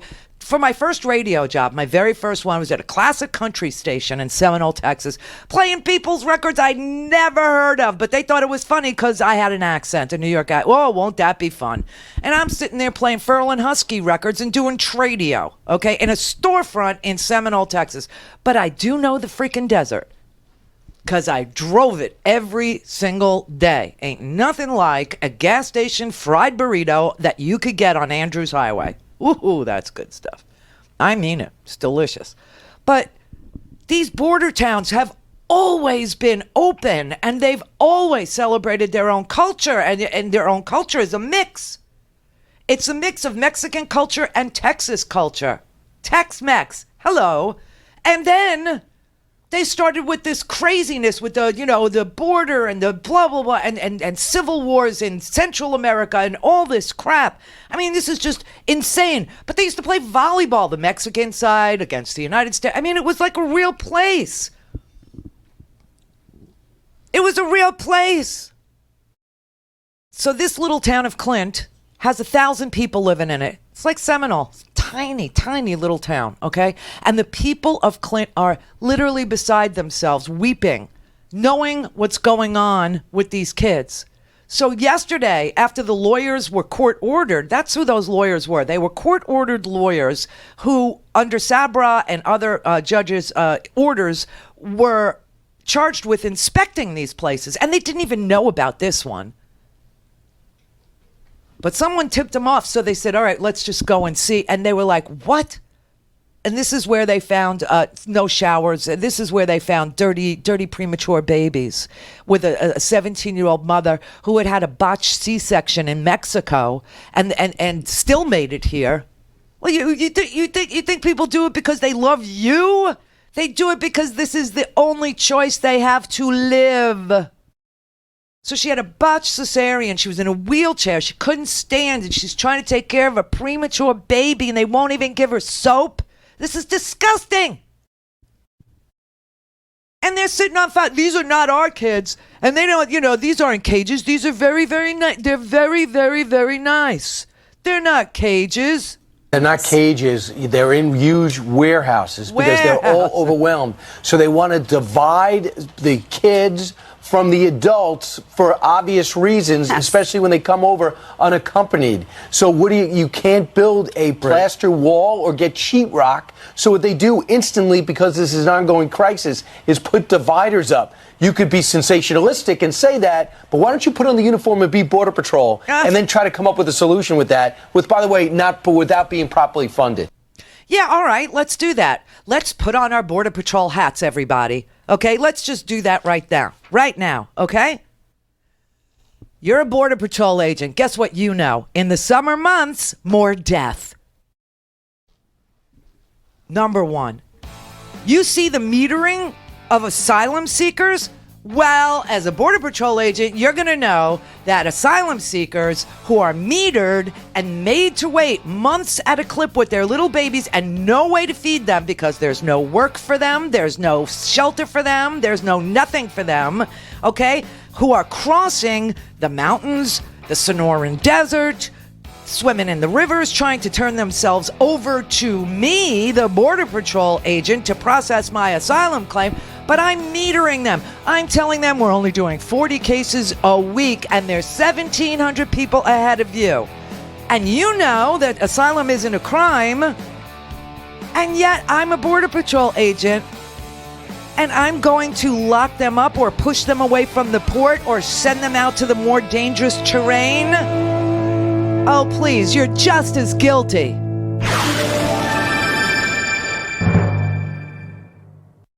The Randi Rhodes Show is live on RandiRhodes.com and the free Progressive Voices app for Android and iOS. Visit the App Store or ProgressiveVoices.com now.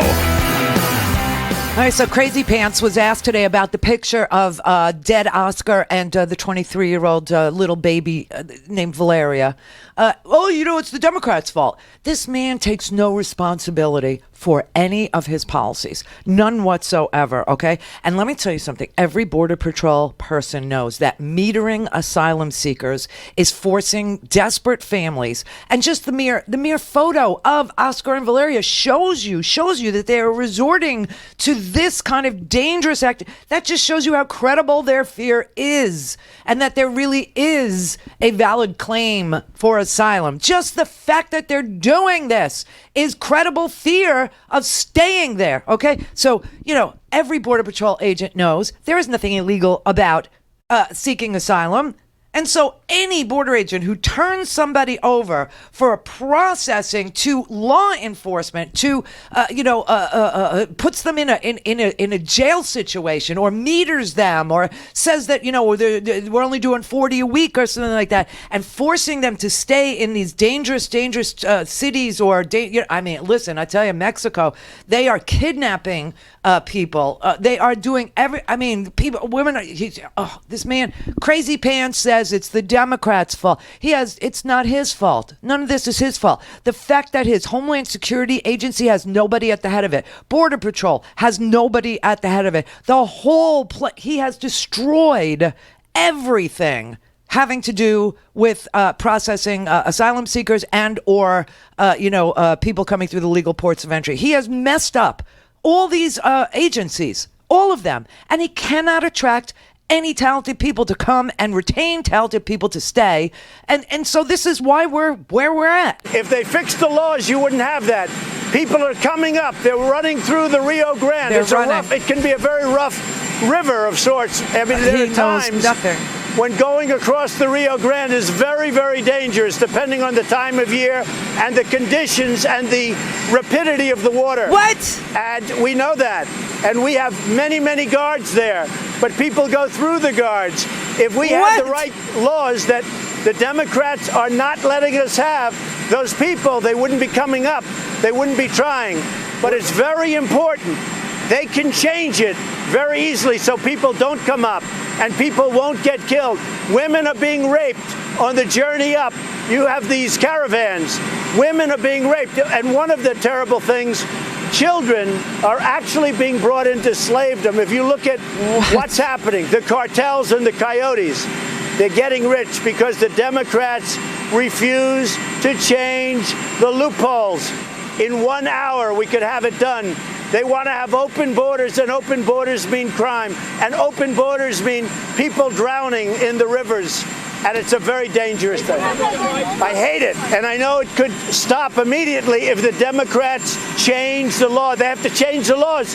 And then that father, who probably was this wonderful guy with his daughter, things like that wouldn't happen. Because that journey across that river,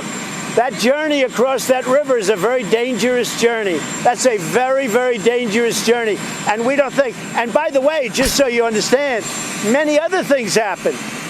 Look, you've seen it. Women being raped, women being raped in numbers that nobody believes.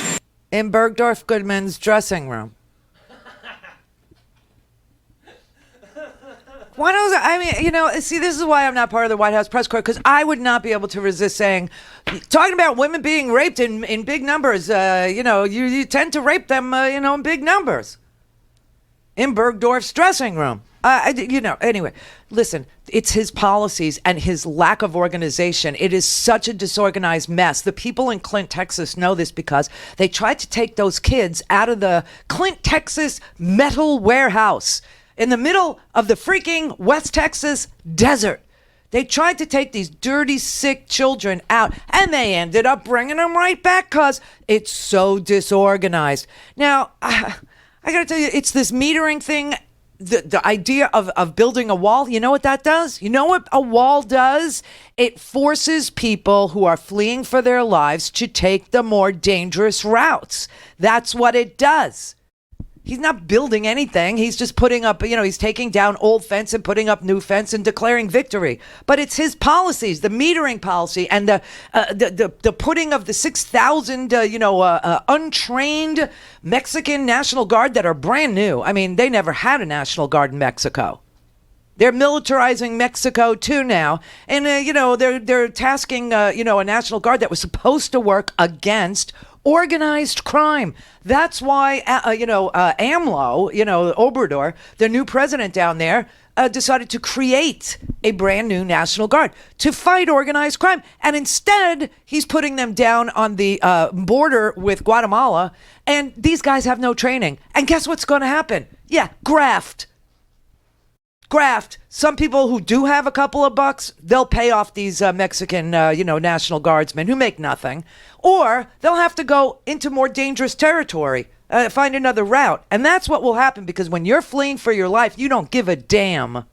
Ask anybody who's got parents or grandparents who made it out of Germany or made it out of Poland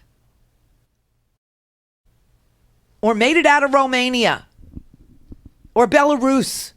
Ask them if they had a care in the world about their safety, or if they were just trying to save their children.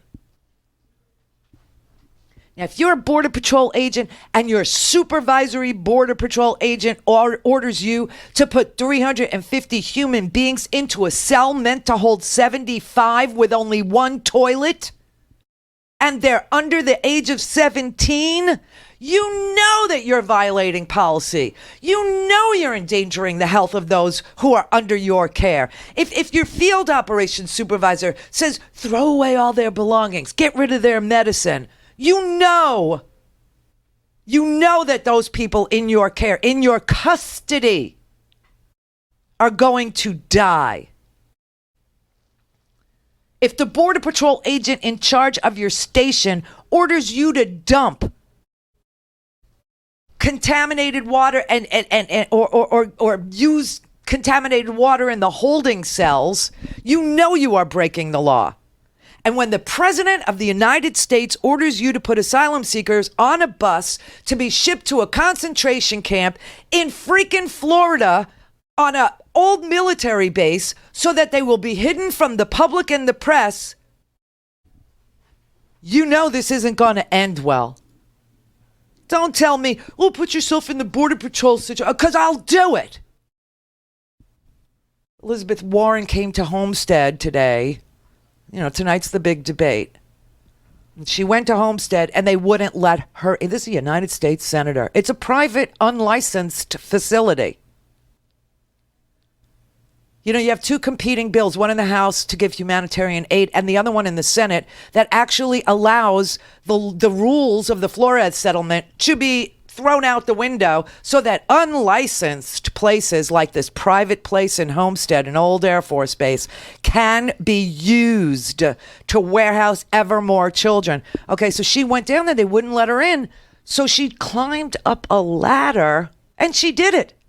She climbed up a ladder, and if you notice, she's wearing a hat, and the hat says, it looks like it says Homestead, but instead of Homestead, it says Homes Instead.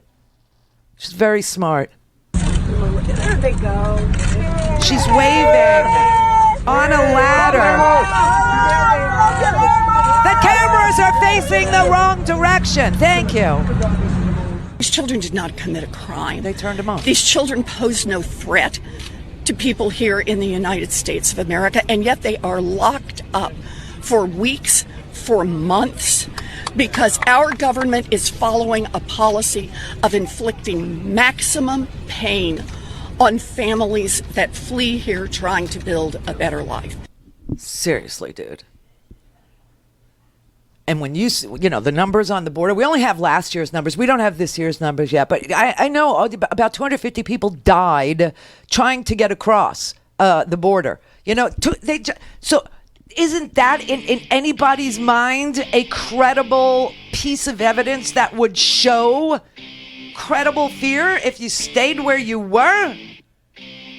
The president is the rapist. That's why he thinks of rape all the time. He sees a picture of a dead baby girl, a 23-year-old holding on to daddy, her last breath.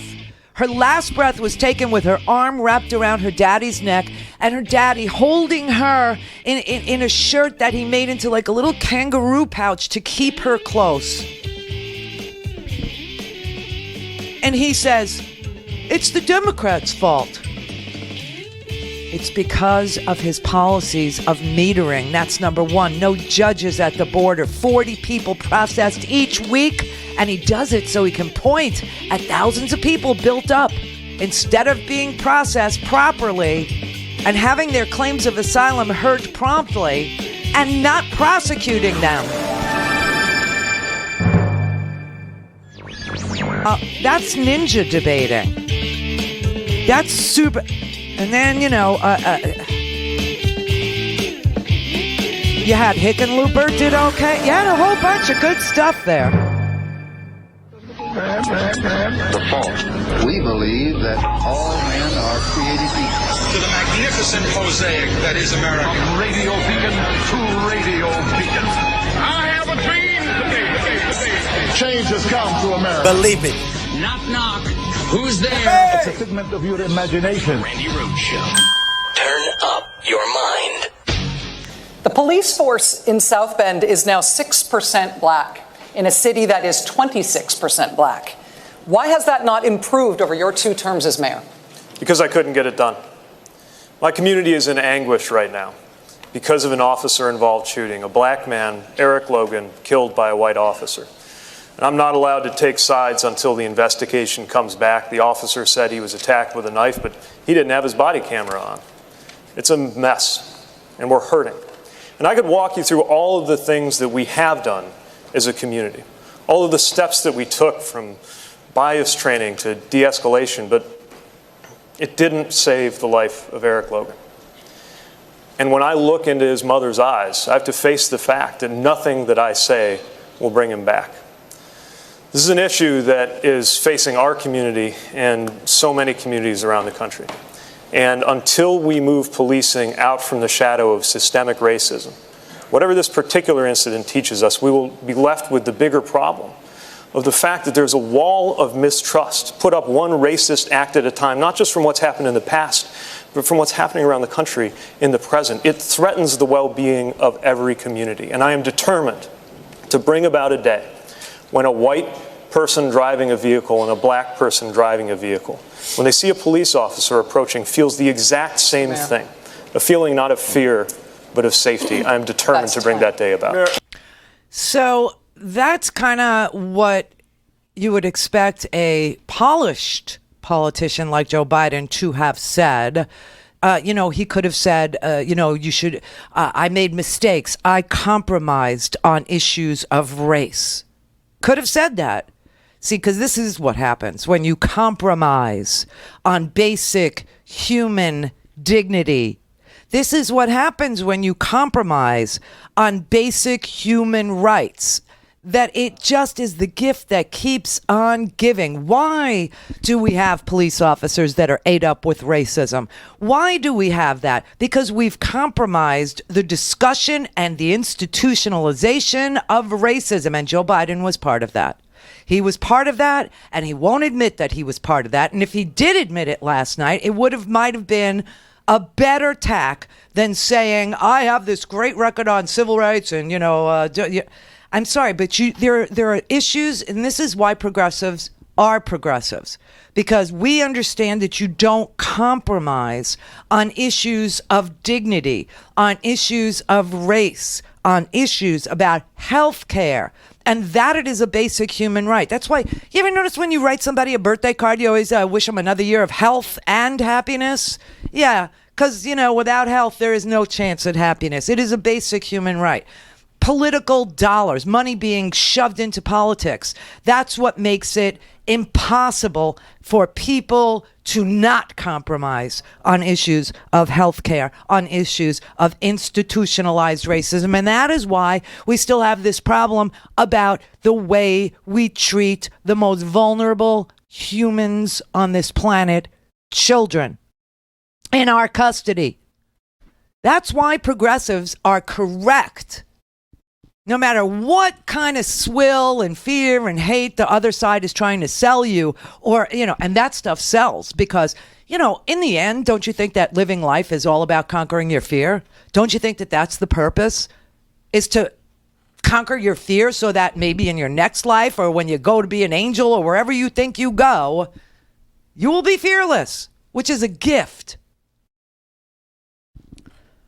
But I'm telling you, once you compromise on issues of basic human dignity, integrity, things that are so vital, you don't get a good result. It's garbage in, garbage out. And, listen, that's why it was interesting and it was nice to hear him doing the ninja thing, which is to say, I got it wrong. But I got to say, he's been an executive. And here's what we didn't know about Pete Buttigieg. A, how to spell his last name or pronounce it. And B, that he's been mayor for 2 terms. So he is the executive.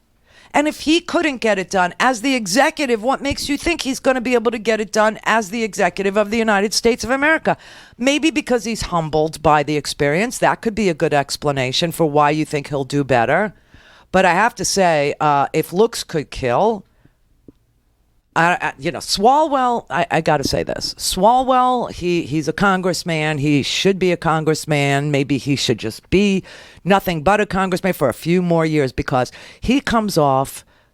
And remember, we're right on all the issues. We are correct on human dignity. We are correct on morality. We are correct on, respecting, the most vulnerable people as being the most vulnerable and taking good care.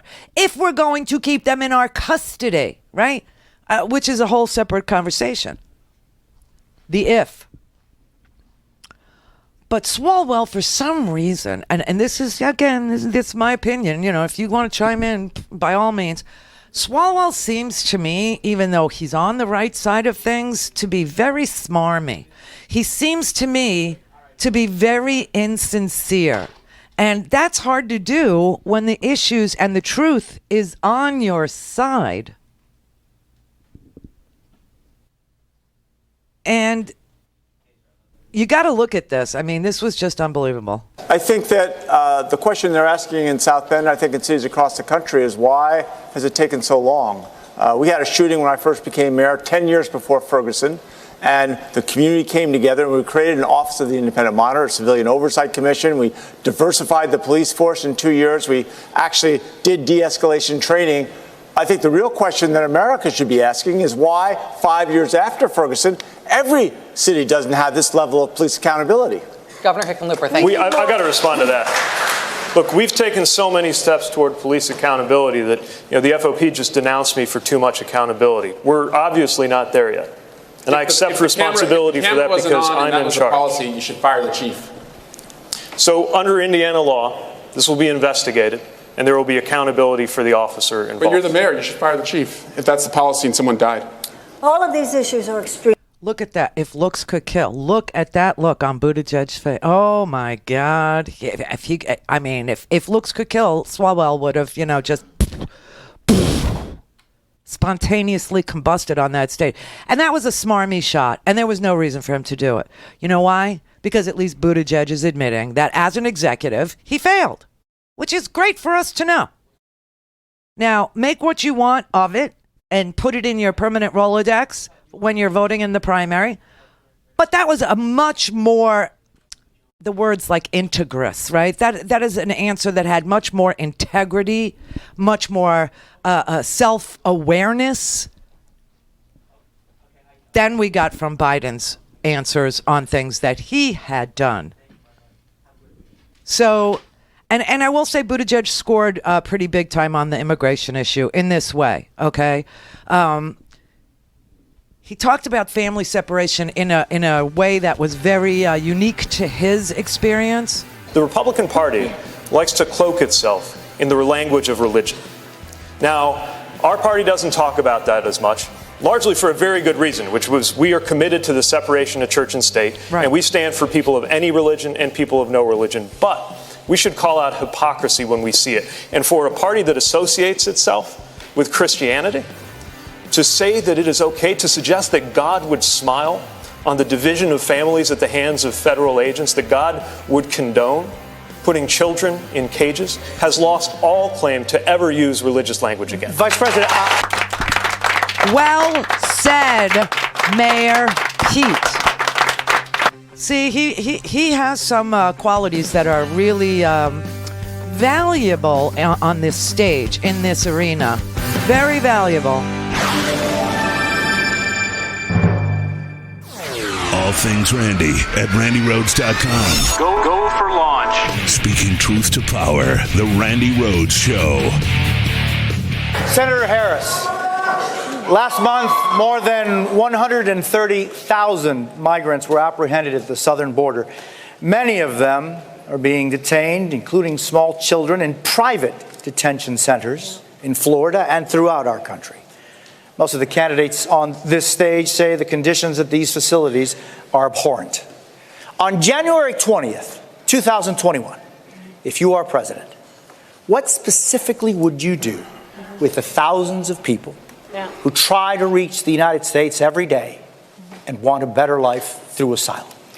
Immediately on January 20th of 2021, I will, first of all, we cannot forget our DACA recipients, and so I'm going to start there. I will immediately, by executive action, reinstate DACA status and DACA protection to those young people. I will further extend protection for deferral of deportation for their parents and for veterans, who we have so many who are undocumented and have served our country and fought for our democracy. I will also immediately put in place a meaningful process for reviewing the cases for asylum. I will release children from cages. I will get rid of the private detention centers. And I will ensure that this microphone that the President of the United States holds in her hand is used in a way that is about reflecting the values of our country. and not about locking children up, separating them from their parents. And I have to just say that we have to think about this issue in terms of real people. A mother who pays a coyote to transport her child through their country of origin, through the entire country of Mexico, facing unknown peril, to come here. Why would that mother do that? I will tell you. Because she has decided for that child to remain where they are is worse. But what does Donald Trump do? He says, go back to where you came from. That is not reflective of our America and our values, and it's got to end. I'm telling you, immigration is going to be huge. It'll be right up there with healthcare. And Donald Trump was very busy tweeting last night that we want open borders.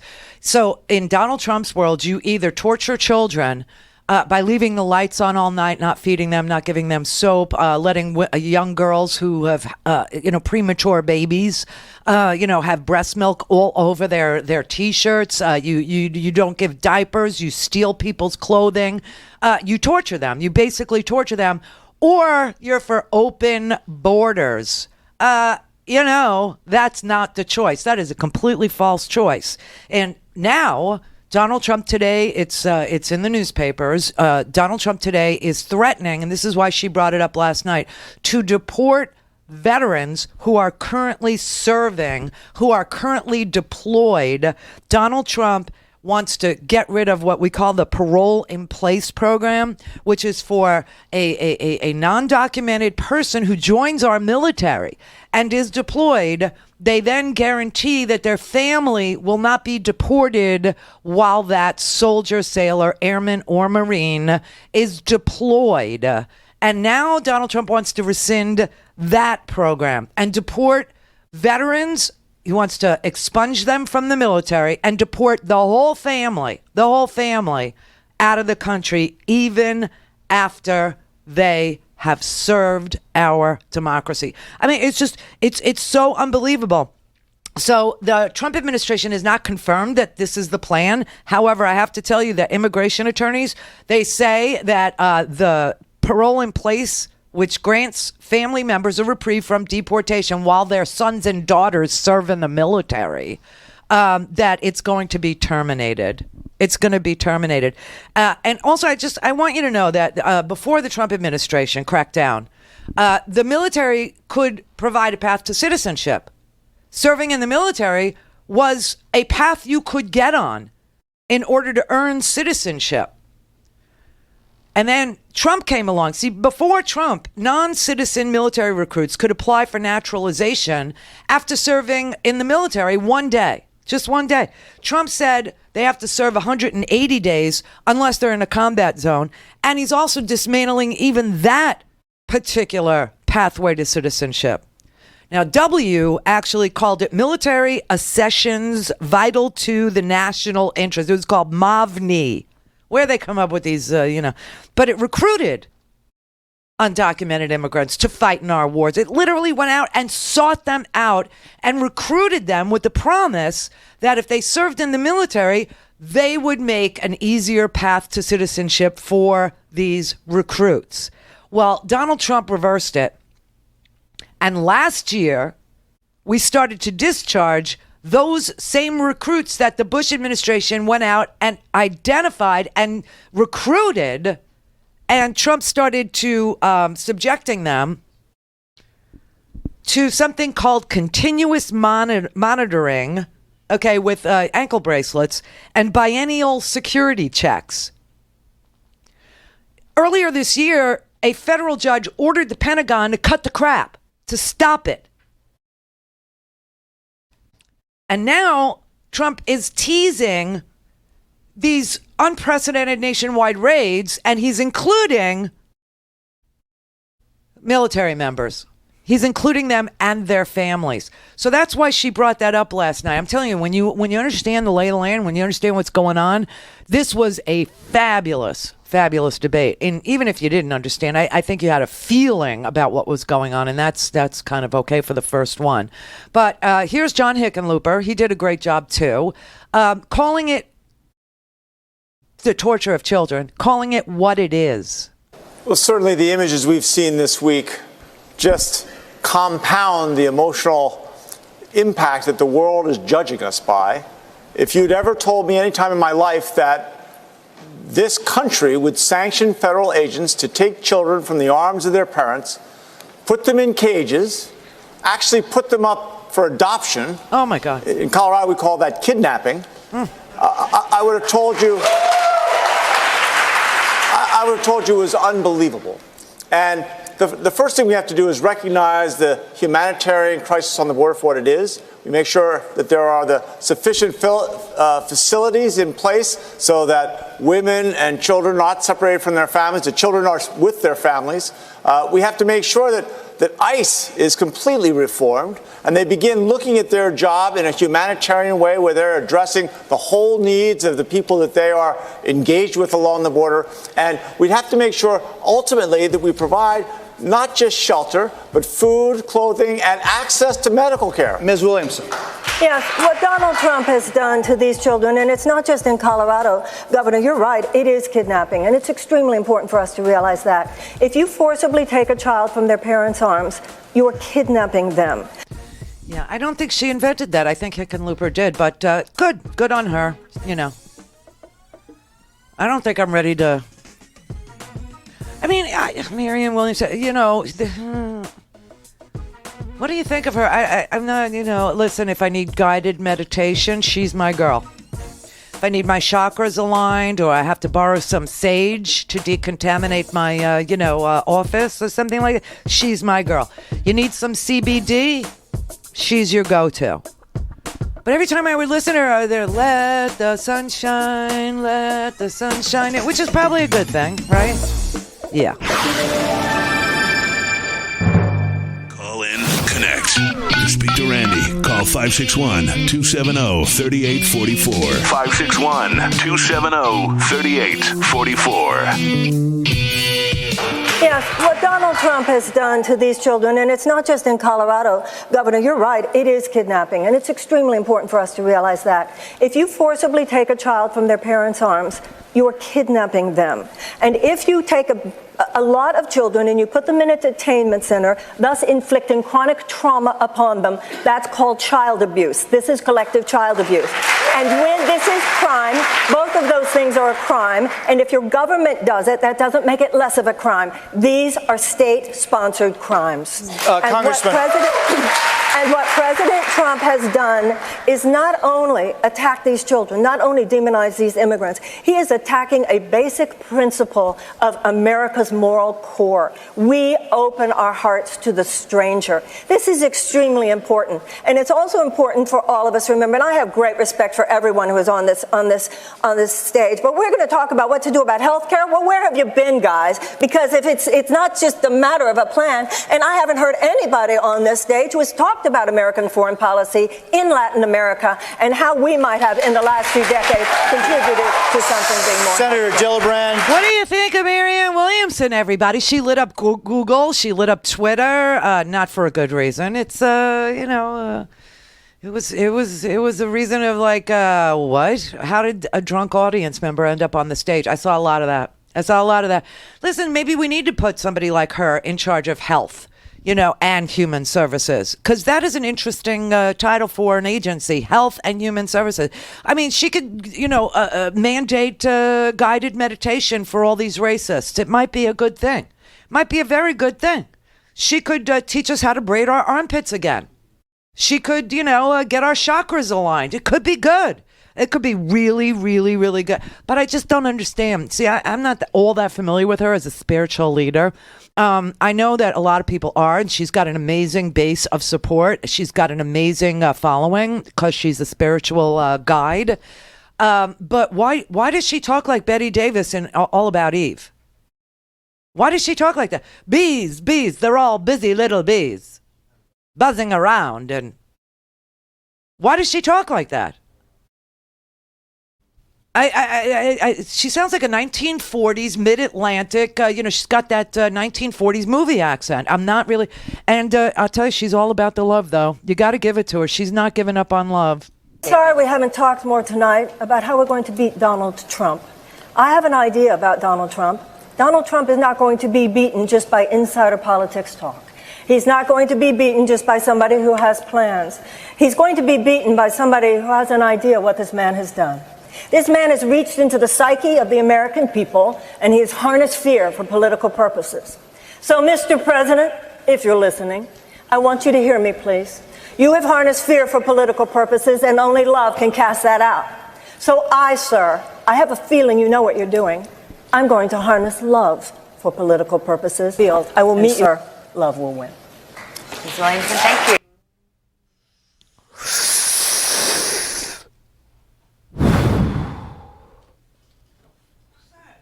Chill, baby, chill. Wow, I just, I don't, can you imagine if you are the governor of Montana? Can you imagine being one of the 4 people who did not qualify for these debates and thought, what? Watching her last night. Listen, I'll tell you something. She wants to harness love. Don't Google love harness. Don't. It'll give you a result that you're not expecting. Randy, I just gave you a virus on the machine here. It's just like Santorum. Don't Google that either. Do you know what I mean? Love harness. Okay. All right then. But listen, I don't understand the accent. I don't get it. But I can't imagine being Steve Bullock, a governor, a Democratic governor of a red state, having to sit at home watching Marianne Williams. I don't know what, I mean, listen, if she turns us vegan, as let's say she makes it to Health and Human Services, which would be a good spot for her, I will protest, if she makes me give up dairy. I will protest. I'll be out on this. No more meat, no more high fructose corn syrup for you. Do you know? Now, remember when I think it was Al Gore said he liked arugula? The outcry. The American people do not want you to tell them what to eat. They do not want to be told what they can put in their mouth. Not even by, Betty Davis, who I love. But I didn't understand how that happened last night. All right, now we're going to get a lot of pushback. Okay, Paul in San Jose. Hi. I just wanted to mention the other candidate the other night. I think it was Tim Ryan. Yeah, he had a moment. Yeah. And I don't think he's probably going to win, but he had the really good idea, which is, you got to really focus on the disenfranchised workers that have been left behind with all the manufacturing jobs that have gone, off our shores. And I think those are the people that we have to, focus on. No, that's most of us. I know. And when I was growing up, there weren't as many professional people, and there were a lot of good-paying manufacturing jobs that didn't require 4-year degrees. Yeah. And people were living quite well and making good wages and full benefits and had their vacations. And that's the group of people, I think, that are sitting around going, whatever happened? So those are union members. Exactly. Yeah. And that's where he was really strong, and I think that's the key to winning the election. I really believe that. Yeah, he had some good moments. He really did. But the idea that, you should be able to, in this country, afford not to go to college and still be able to have one job and support your family with it is an idea that, I don't know, all this compromise and all this money in Washington and all this corruption and all this, the National Association of Manufacturers, totally busting unions of manufacturers. It's such a sick system that we have now, and it's taken 20, 30 years to grow it into this, and it has to be smashed to smithereens. That's why when they talk about structural change, but they do it the way Tim Ryan did, saying we got to talk to people who work with their hands, who, make things, who construct things, who build things, who do things that we need done, and that they should be able to make a living and be able to afford not to go to college, he is correct. Exactly. Yeah. Well, look, the point here is, for the most part, we have fabulous candidates. I just don't understand why the front runner is the front runner. Yeah, I agree with you, Randy. Yeah, thank you. I like these Midwestern dudes. I got to tell you, and I think the guys from Colorado aren't bad. For president, I don't know. But remember, they're governors and they're ex-governors, and so there's a place for them in an administration, a good place. You know, Small Business Administration, EPA, right, for Inslee, Hickenlooper, a small business.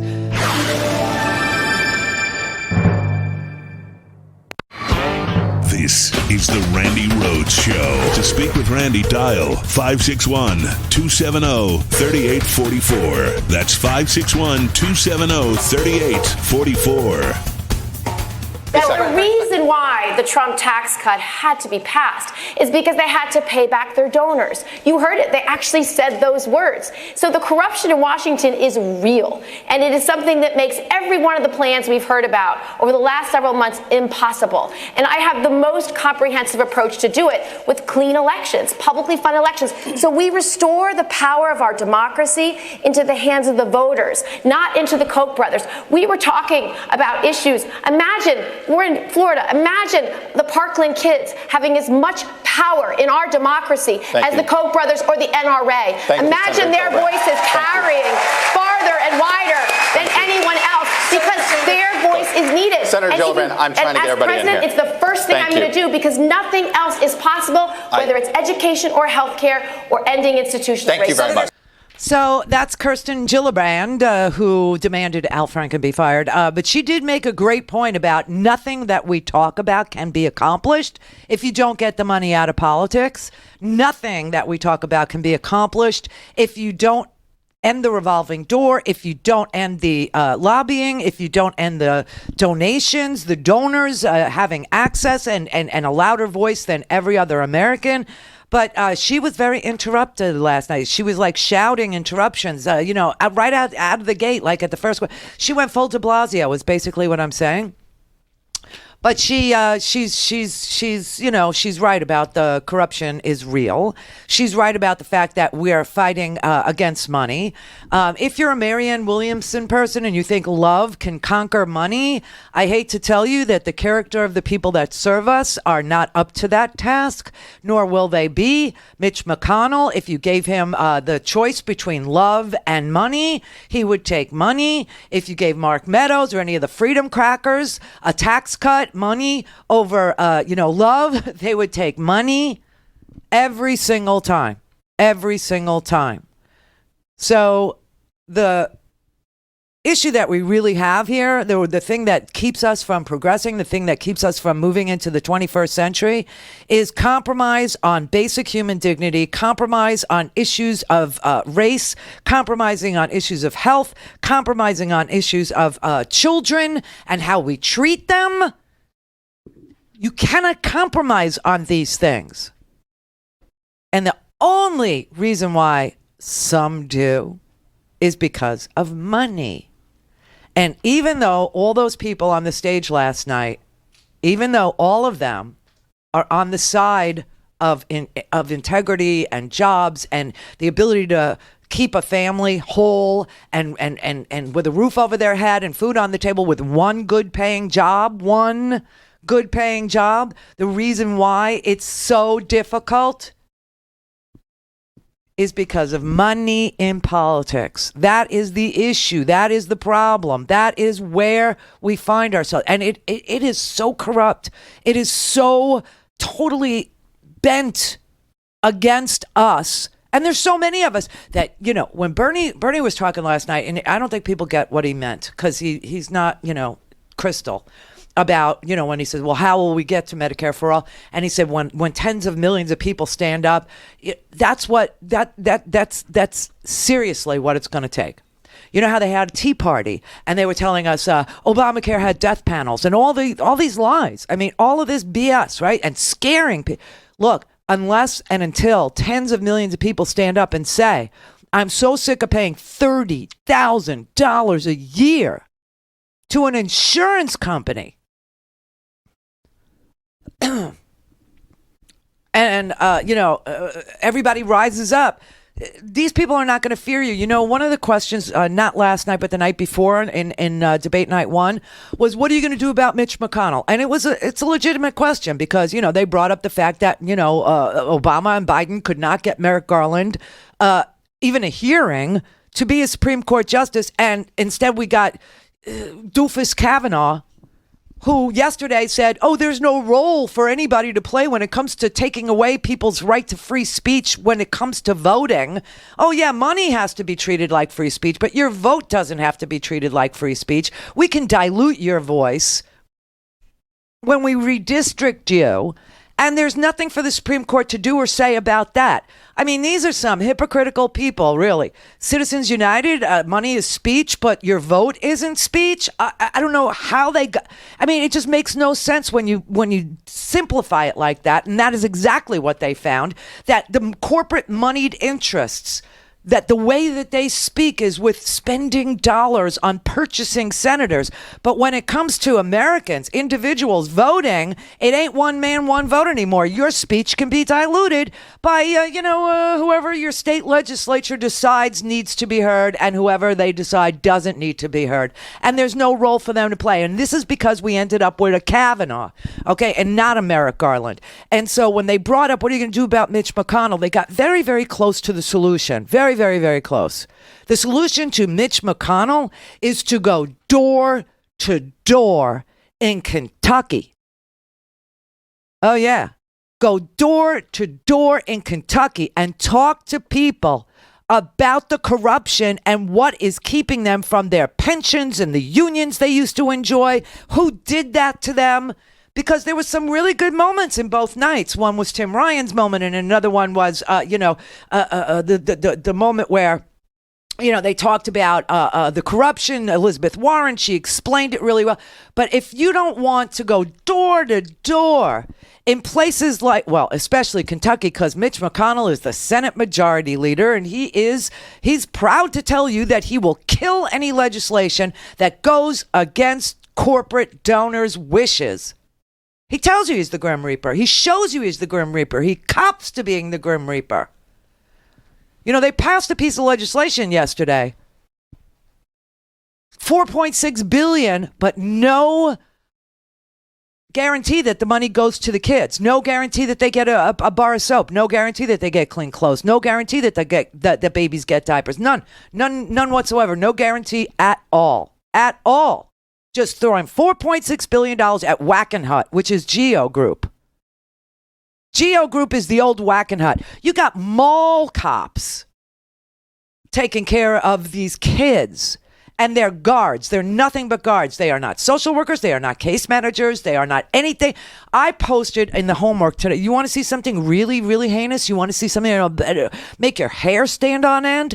Okay, so here's what I did. I went to one of these, you know what Glassdoor is, right? Where people review where they work, right?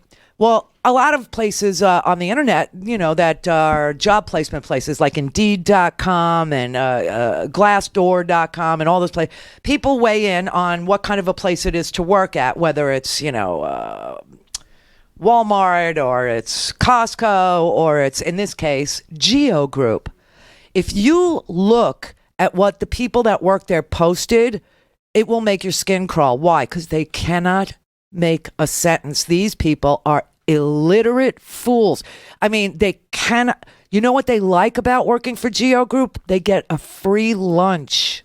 They buy them whatever the prisoners get for lunch. That's what the guards get. The guards work 16 hours a day. They say they never see their families. They can't go home. But the crazy thing is that the intelligence level of these people that are in charge of the most vulnerable babies, toddlers, teenagers, young teenagers, tweens, separated family, who have gone through massive trauma to even get here.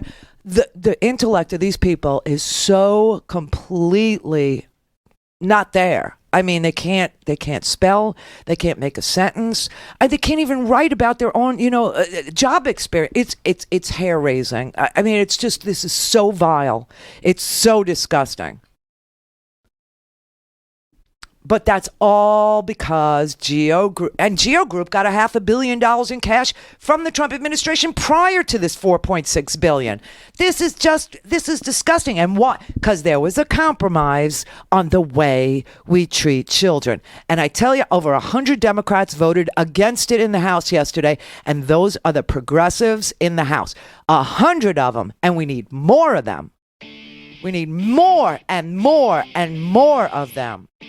People who do not compromise on issues of race, who do not compromise on health care, who do not compromise on the way America is going to treat children, and do not compromise on the fact that we have a corrupt system, and the only thing that's going to make it any better is real structural change.